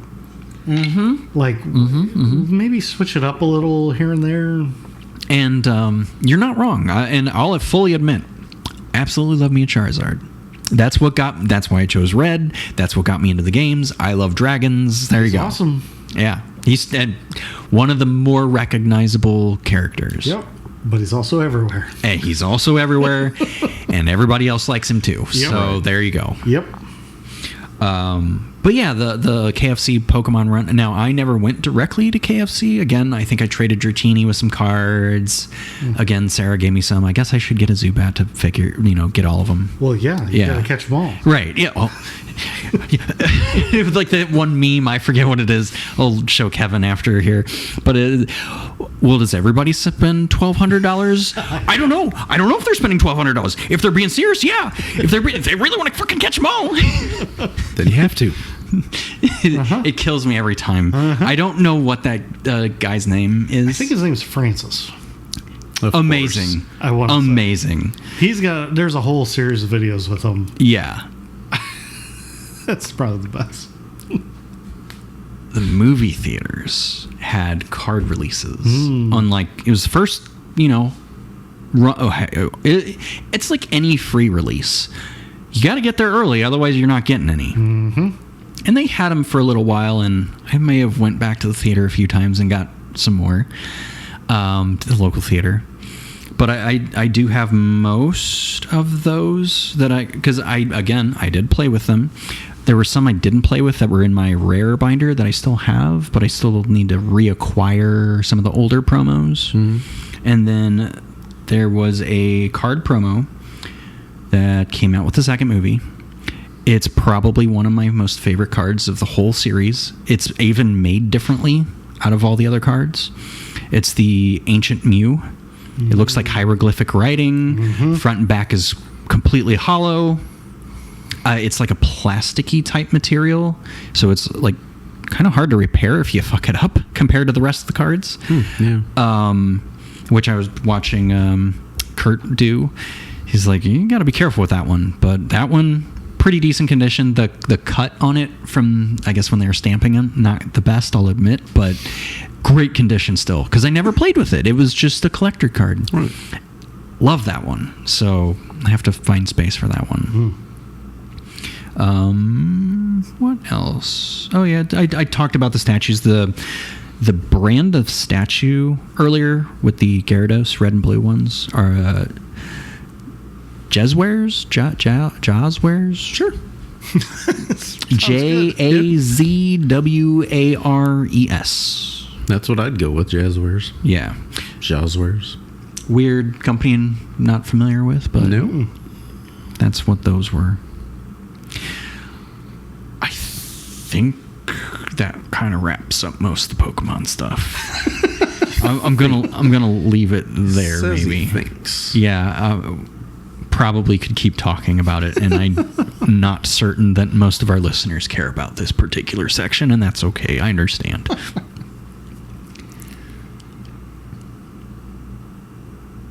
But I could move on to gaming and hardware. By all means, let's hear it. Great. I'm going to have a little drinky here. Quick swig. Glub, glub, glub, glub. Does the body good. Yeah. Liquid bread. Adult milk. There you go. I'm not exactly sure what you just said, but it sounded like adult milk. Yes. Oh. That is. Yeah. So your hearing's not as bad as you thought. I guess not. There you go. Makes me think of something else. We'll move on. I need an adult now. I feel yeah. For milk? I'm in danger. So this is partially accidental and partially planned, but I do have kind of an obsession with some of the Xbox special editions. We briefly touched on the Gears of War edition that I got in September 20th, 2011. Fun day. Got that console. That was really cool. Still have it. In fact, they're all three on display right now. Gears of War 4 was October 7th for 2016 for the early release, and then October 11th for the standard. I think if you get the console, you got the early release. That's the one that we took the pictures of. Right. That was the first time. The red one, yeah. Well, The second red one. Yeah, the red Xbox S. Yeah. And this is the first time they used laser etching on a console to do the claw marks. Mm-hmm. I always thought that was kind of a cool touch. It was a very nice touch. They also did the controller to match the console, but then they also did, which I also picked up, threw it on the old plastic card, because I definitely couldn't afford any of these at the time. Right. The Elite Gears of War controller. Oh, yes. That's right. And come to find out, that's kind of tough to get a hold of right now. Oh, I'm sure it is. Which always, ooh, that's fun. Of course, I don't care to sell it because I want it. So, sell it when I'm dead. I'll price it out. That'll make it easy on people. Right. It'll give me something to do. Yeah. I'll create a spreadsheet for you. Oh, God, I hope spreadsheets are dead by then. I don't think they will be. Oh. But the Elite controller came out a couple days before the actual game. It was October 4th. And then Gears of War 5 console was September 6th, 2019 for early release. Now, funny story with this one. I didn't get it that day. I actually didn't get it at all. I won it when I was working at the Microsoft store for the most sales of course of a particular quarter. And boy, were those margins slim. But somehow I squeaked it out. Yeah, there was... Because what was interesting, I think, is because you had missed so much time for personal leaves and things like that. Oh, no. That was the year before. Okay. That was 2018. Oh, okay. Yeah, so this was in late August already when the console... Or wait, September. I'm looking at the controller, sorry. But yeah, September 6th of 2019. So this is just before COVID, right? Mm-hmm. So I'm already back from personal reasons and stuff. And I was like, wait, you mean to tell me that the winner gets a console, and not just any console, it's the Gears of War one? I'm like, oh, bet I'm getting this thing by any means that I cheat, whatever, I don't care. I'm getting this console because I can't afford it right now. And boy, howdy did I. So that was fun. The other kind of fun console releases they did.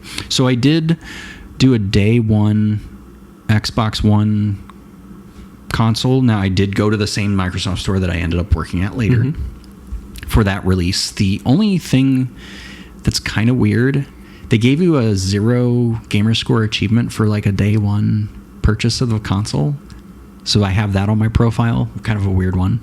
But then the controller says day one 2013 or whatever, but the console says nothing.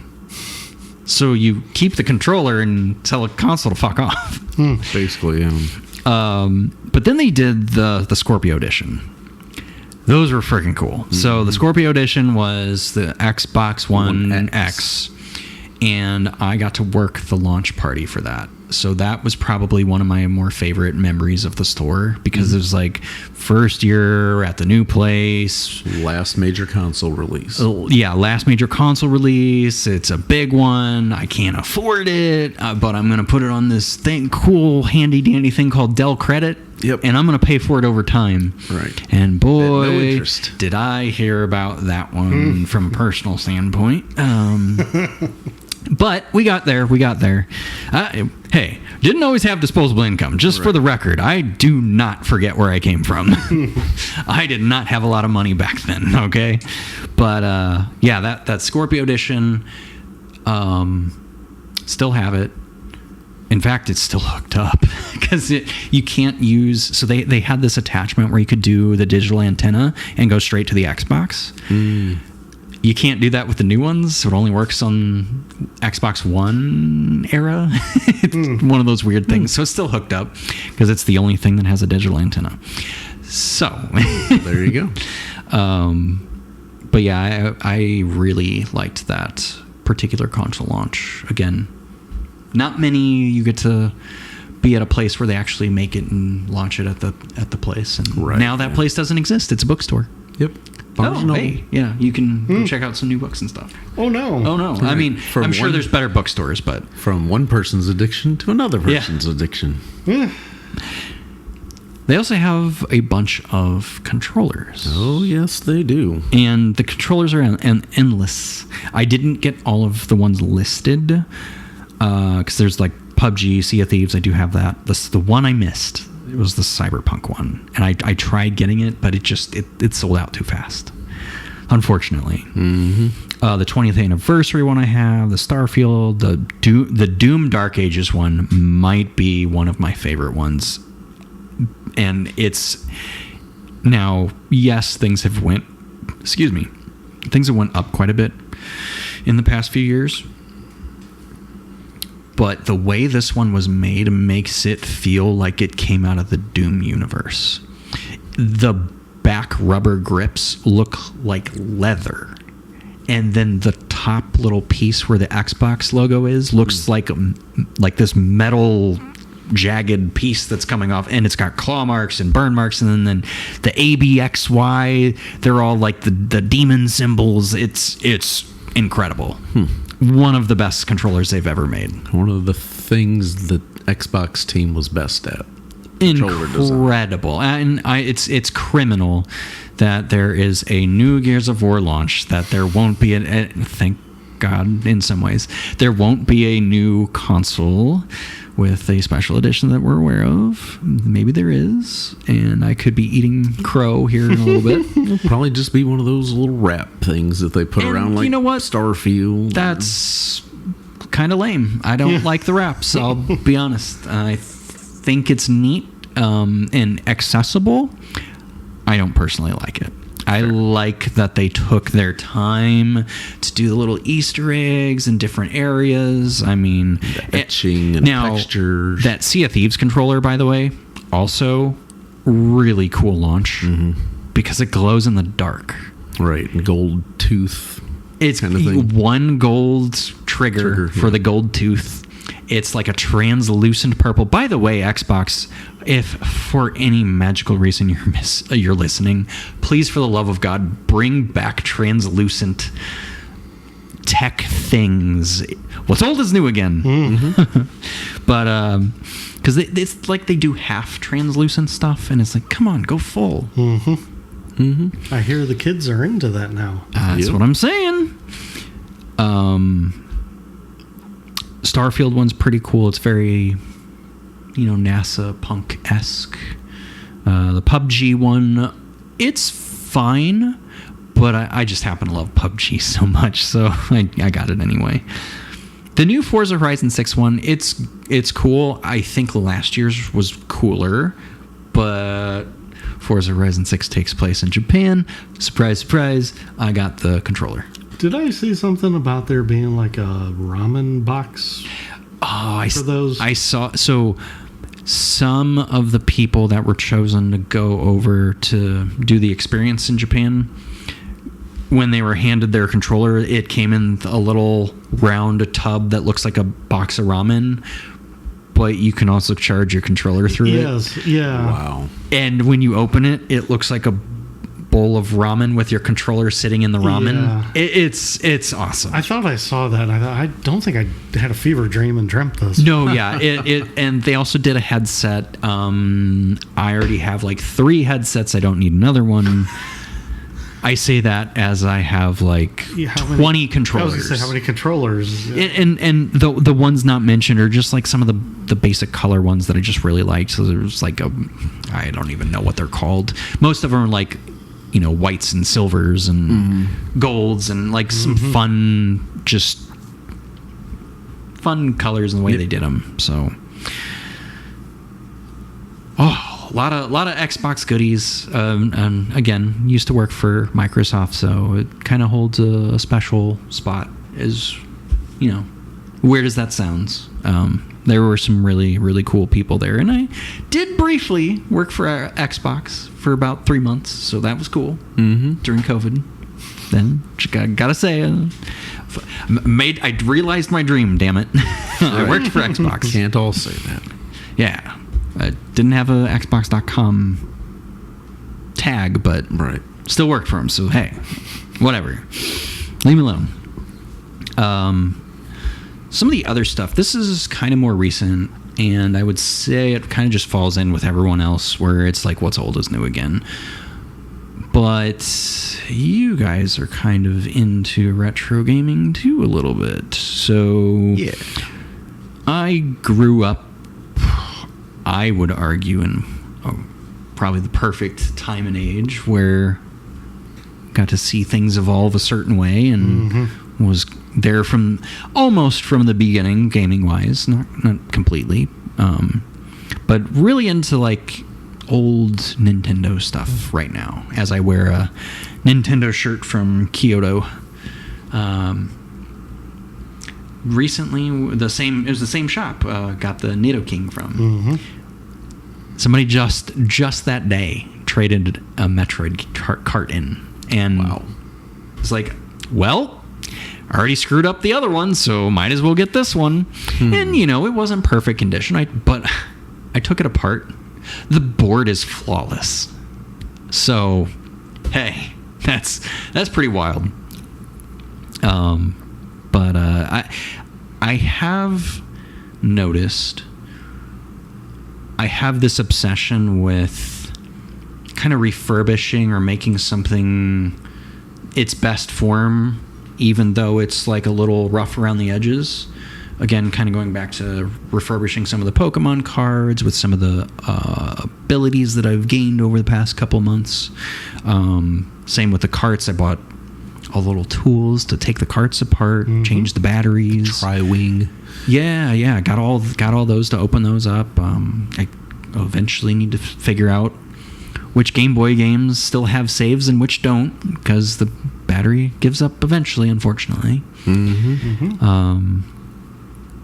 But yeah, I've been kind of refurbishing a lot of stuff, and I kind of like the idea of like getting something old and making it better.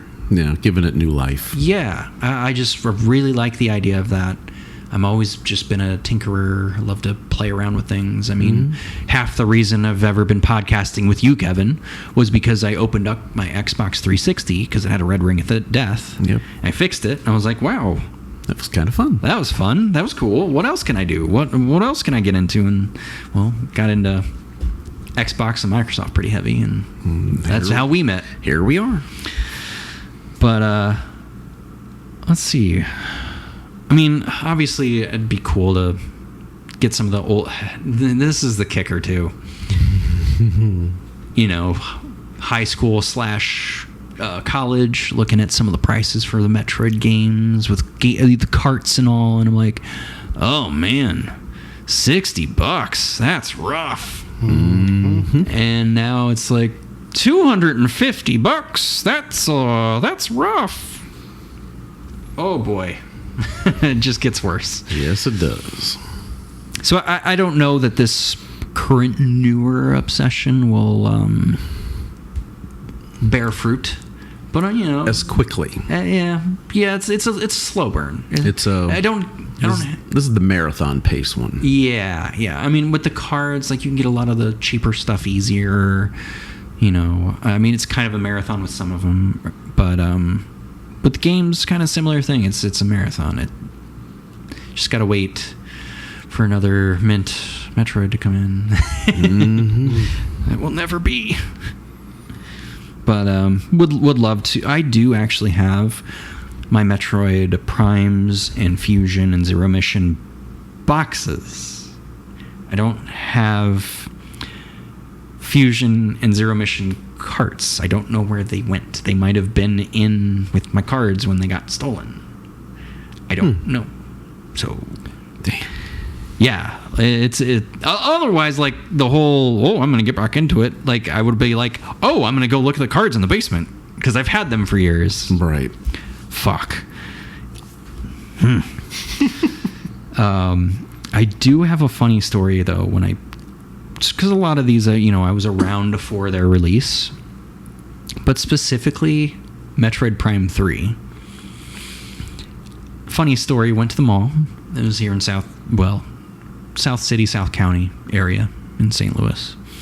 And I was going to a GameStop, and I was going to go pick up the new Metroid. Because I got some money from graduation. I'm going to treat myself a little bit. Dad doesn't need to know.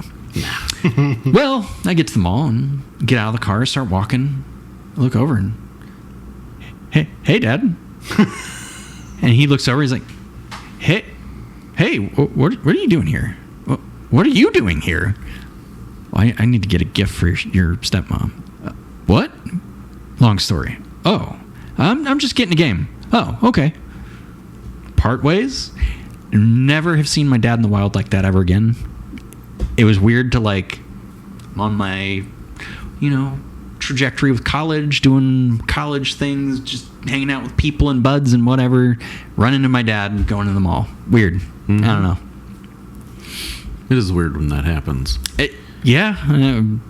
Again, we lived on the Illinois side, so it was a little bit of a trek for him to come out that way. I mean, me too, but kind of funny that we just arrived at the same location. Right. Or one randomly is going to a Smokey and the Bandit screening, and someone else is randomly going to a Smokey and the Bandit screening.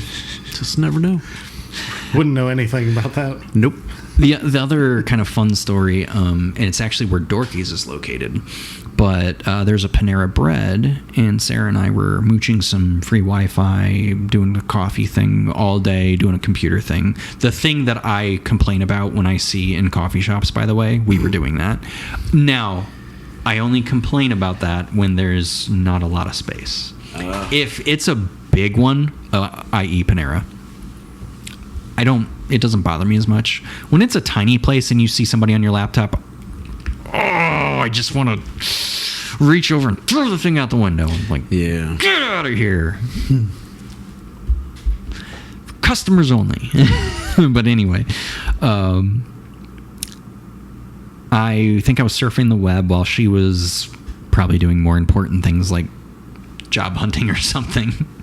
And I was like, oh, Metroid Prime Trilogy is up for pre-order at GameStop. So I walk over. He's like, yeah, it's the last day to do it. I was like, well, can I get my pre-order in? Yeah, sure. So I pre-ordered the game.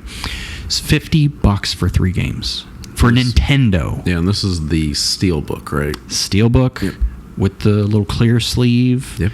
3 games. All play on the Nintendo Wii with the motion controls. So you're bringing 2 games forward with the motion controls. By the way, I think that actually was a really fun way to play Metroid. I may be alone in that. I don't know. I thought it gave much more motion to the game, and I don't know, it made it pretty fun. So I played through all 3 of them. Turns out that was a very limited run, and you're kind of lucky to find that thing for as cheap as it ever was at brand new. Yeah. I know generally it's like 80, 100 and above, depending on its condition. Yeah, I bought it used and had it for a while and then resold it. Oh no. Well, being the Metroid head that I am, it was never going anywhere. But that was a kind of an interesting little, like, oh, I almost missed out on this, and I just happened to be at the right place at the right time. Mm-hmm. So lucky me. It should be my biography. Lucky me. Pretty much. Yeah, pretty much. Except for the selling of the cards. Yeah. Not to rehash. Maybe that's where my luck began. Not to rip that band. It's very possible. Yeah, it's like the universe felt so bad for me. It's like, here you go. Yep, that's your true infinite luck. Story. Yeah. But I was really big into Star Fox. I don't have that.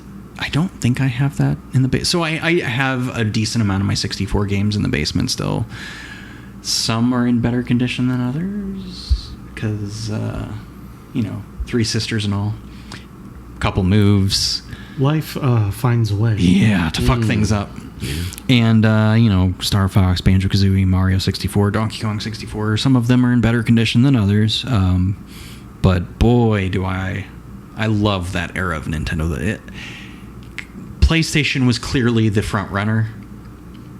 But man, if you found somebody else who also was a 64 owner, it's like, oh, it's a Perfect Dark or GoldenEye or Mario Kart. or Super Smash Brothers. Like, It's funny you say that because man, I got a 64 for Christmas, and my brother-in-law was like, "This is garbage. Why you should get a PlayStation. You should tell her to take it back, get a PlayStation." And I'm like, no. But this has games on it that I like. Right.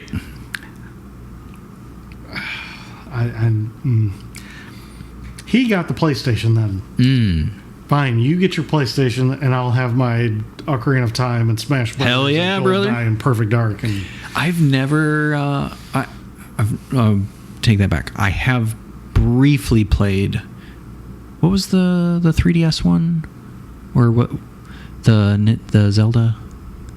that was probably Ocarina of Time. Yeah, I think you let me borrow it. And I played a little bit of it. I don't know why I borrow a thing, either never get to it or I get to it a little bit and then it just never. I don't know why. Brain broken. So I have played a little, but I have not played most of the older Zelda stuff. Again, fantasy just never grabbed me super much unless there was a dragon. Yeah. Yeah, I don't think there's a dragon in there. Yeah, because if there was, it probably would have. Was there? Well, yeah, technically there was. Oh! There in the fire temple, technically that is a fire dragon that's the boss. I was lied to. But that's way far into the game. Yeah. Yeah, and going back to like the older systems and consoles and stuff. And Nintendo, like my first console was an NES. My first played console though was, and we've talked about it at length, but the TI 88 or 89 or whatever, Texas 99, yeah, T-4 or whatever the fuck it was. Oh, I remember going down grandparents' basement. Grandpa had like what they called a computer room at the time. And a bunch of shelving and a couple games up there, a couple cards in the corner that he was working on or putting in books. But there was a gaming system or computer or something. I guess he picked it up on a yard sale. I don't remember. We'd go down there and he'd get the little joystick and he'd start playing. And shoot, I'd watch him for what felt like hours. And then eventually I gave it a try and boy, I sucked. But I was hooked because I was controlling what was on the screen. I would like so when like those moments in time in your brain where you're like, oh, that's when I got rid of this and that's when I got rid of that. Yeah, I remember when I got rid of my original NES. Hold on to your butts. Original packaging and all, $20 yard sale. It was a couple showed up. They just were newly married. And they're like, hey, we'll take everything here, X amount of bucks. And my dad was like, oh, well, a couple of these items are a little more. He's like, oh, okay, how much? Oh, $20 for the system. Oh, yeah, sure, we'll throw $20 for that. So I got $20 out of it, which probably led to me buying other things, but it's rough that we...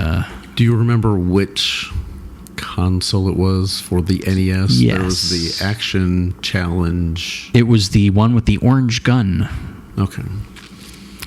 That's the one I had too. Yeah. So that would be the Action. Yeah, set. my cousin had the gray gun. Yeah. Because again, what I had or have. He's a little older than I am, so he had a little head start on certain things. See, I was lucky because I gave my NES to my niece. And so I didn't have it for years. And then one day I was over there and I'm waiting for them to, they're talking to her, whatever. So I fired up the NES and I started playing Tetris 2, which no one ever talks about Tetris 2. No, it's always Tetris 1. It's always Tetris. And Tetris 2 is a lot like Dr. Mario. But I think it's easier. But so I sat there and I'm just sitting there playing, not paying attention, just going about. I get up to like level 32, level 33, which is insane. And I'm like, this is a lot of fun. I forgot how much fun this was. And then I'm like, hey, if you ever want to get rid of it, just give it back to me. Because this is fun. And sure enough, she got bored with it. And, well, don't throw it out. I'll take it back. So I got it back. No. Damn. So I was lucky. So, funny story. That happened with my N64. My cousin had it for the longest time, and I got it back. I don't remember why. I don't know what the stipulations were. I don't know if money was exchanged, cards, anything. I have no idea. I couldn't tell you. I just know he had it for a while. His was broke, something. I don't know. And then he's like, oh, here you go. I thought you'd want this back. And mine was the one with the original, came with the gold controller. Oh. Which was, I think, Toys R Us exclusive. Nice. So that might have been, by the way, one of the coolest Christmas gifts I'd ever received. Oh, I bet. Was that N64. Maybe only second or first to the Switch, the original Switch that my wife picked up for me when I was super poor. Oh, yeah, that's right. I remember her sending us the video of you opening the Switch. Yeah, I did not expect that. It looked like a shoebox, so I was like, why did she get me sneakers? Ooh, I'm getting slippers. I remember we watched the Switch reveal video. We did. Down there in the basement, on the projector. Yeah, when that was a thing. But the SNES I didn't own personally. It was like family owned. I didn't until I was 21. My mom had gotten the SNES for me, and my sister, technically. Although I was really the only one to ever play it.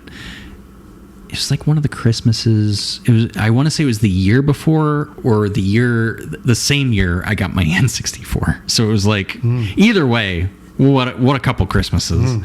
And it's funny when you're a kid, you don't realize what release dates are when things come out. So when you start seeing like, oh wait, I got this at this time, but this says this date. Is it this old? Like, I don't understand. It's brand new. What do you mean it's a rerun? It's brand new. But now my GameCube, funny story. My grandparents got that for me, and it's kind of it was a graduation / birthday gift / what was that? Like confirmation.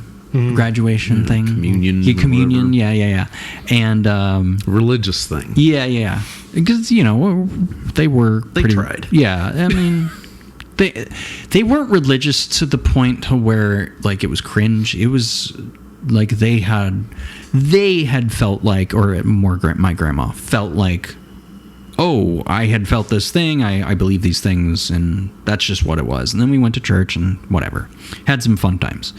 But yeah, she got me that GameCube in March.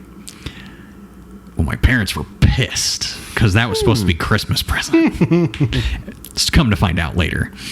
I couldn't understand it. Again, being kind of younger, I'm like, oh, I don't understand. What's the big deal?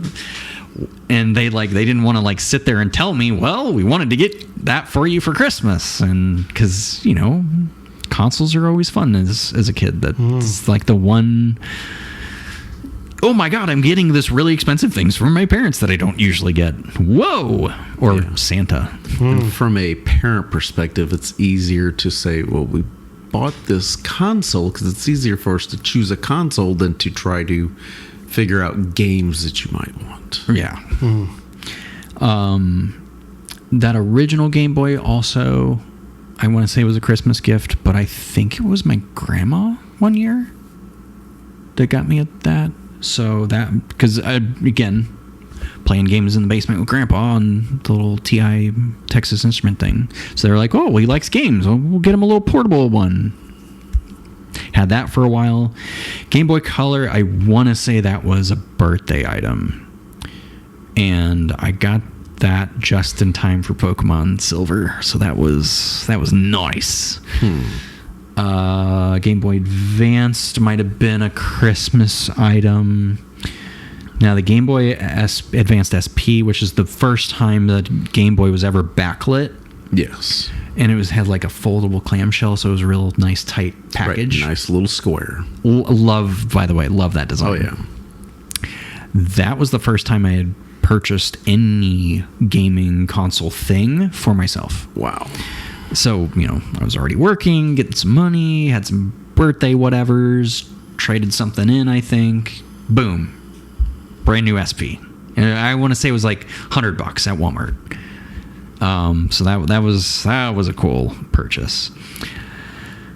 Nintendo DS never owned, but I borrowed on the way to Disney in 2005 because our band was going to play at Disney. So yeah, well, it was, they did it like every 4 years. Mm. So, each class got to chance to go or whatever. Okay. And, you pay part of whatever, and the school helps pay a little bit because they're trying to group everybody together. Right. And it's a thing that Disney supports to,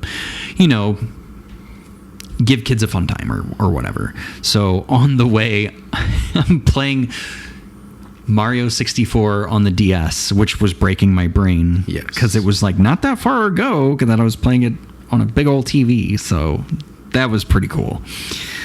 DS Lite, another funny story. Didn't get it right away. Really wanted to get one because I was kind of like starting to get back into games a little bit. But I was like, I don't want to waste my time with a portable. Like, when am I going to play it? Or waste my money or whatever. But I'd get one. I'd get one. Well, turns out, new girlfriend at the time, now my wife, Sarah, bought it for me for my birthday. And then we were very newly dating. And it was like $100-ish something bucks. And she's like, here, birthday present. Open it. Open it. It's DS Lite. I'm like, holy fuck. This lady's crazy.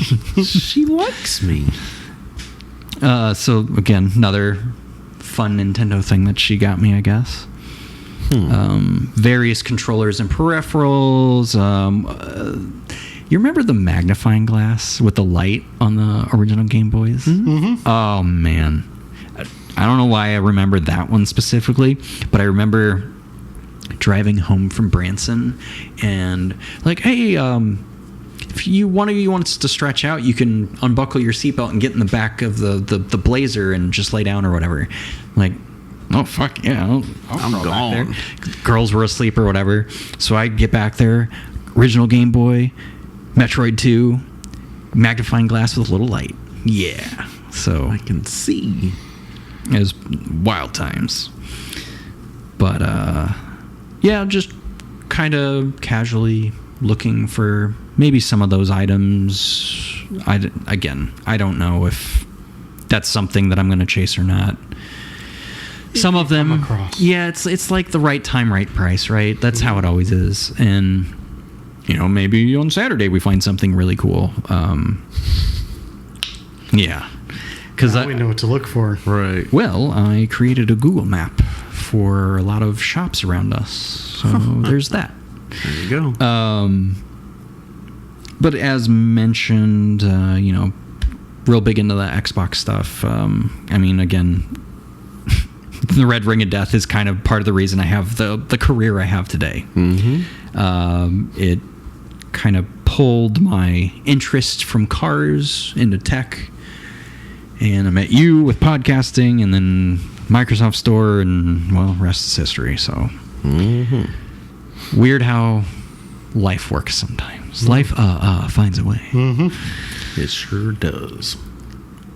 I feel like I've been talking forever. Probably not as long as I think I've been talking. You might be surprised when you see the runtime. Oh, God. I'm sorry. For the one, I don't know how long I'll be able to talk. Yeah.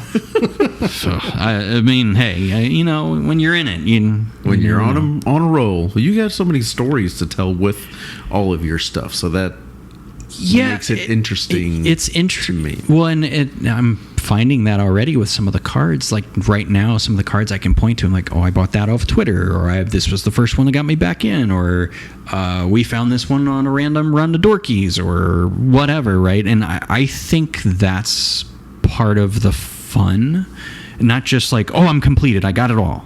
Like, that's not the fun part. It's a little bit of the journey and the hunt. Story behind it. Yeah, that's the way my spreadsheet is for Now, my topics. So.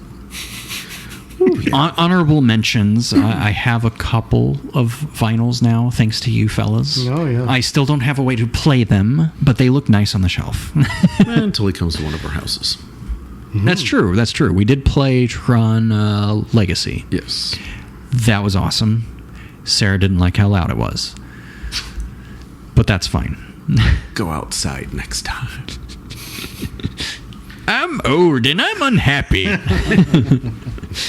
It's too loud. Get off my lawn. If it's too loud, you're too old. Basically. All right. Well, I think that does it for this episode 2 of our collection addictions. I just felt like I rambled for some random amount of time. No. That is how I describe most of my days. There you go. All right.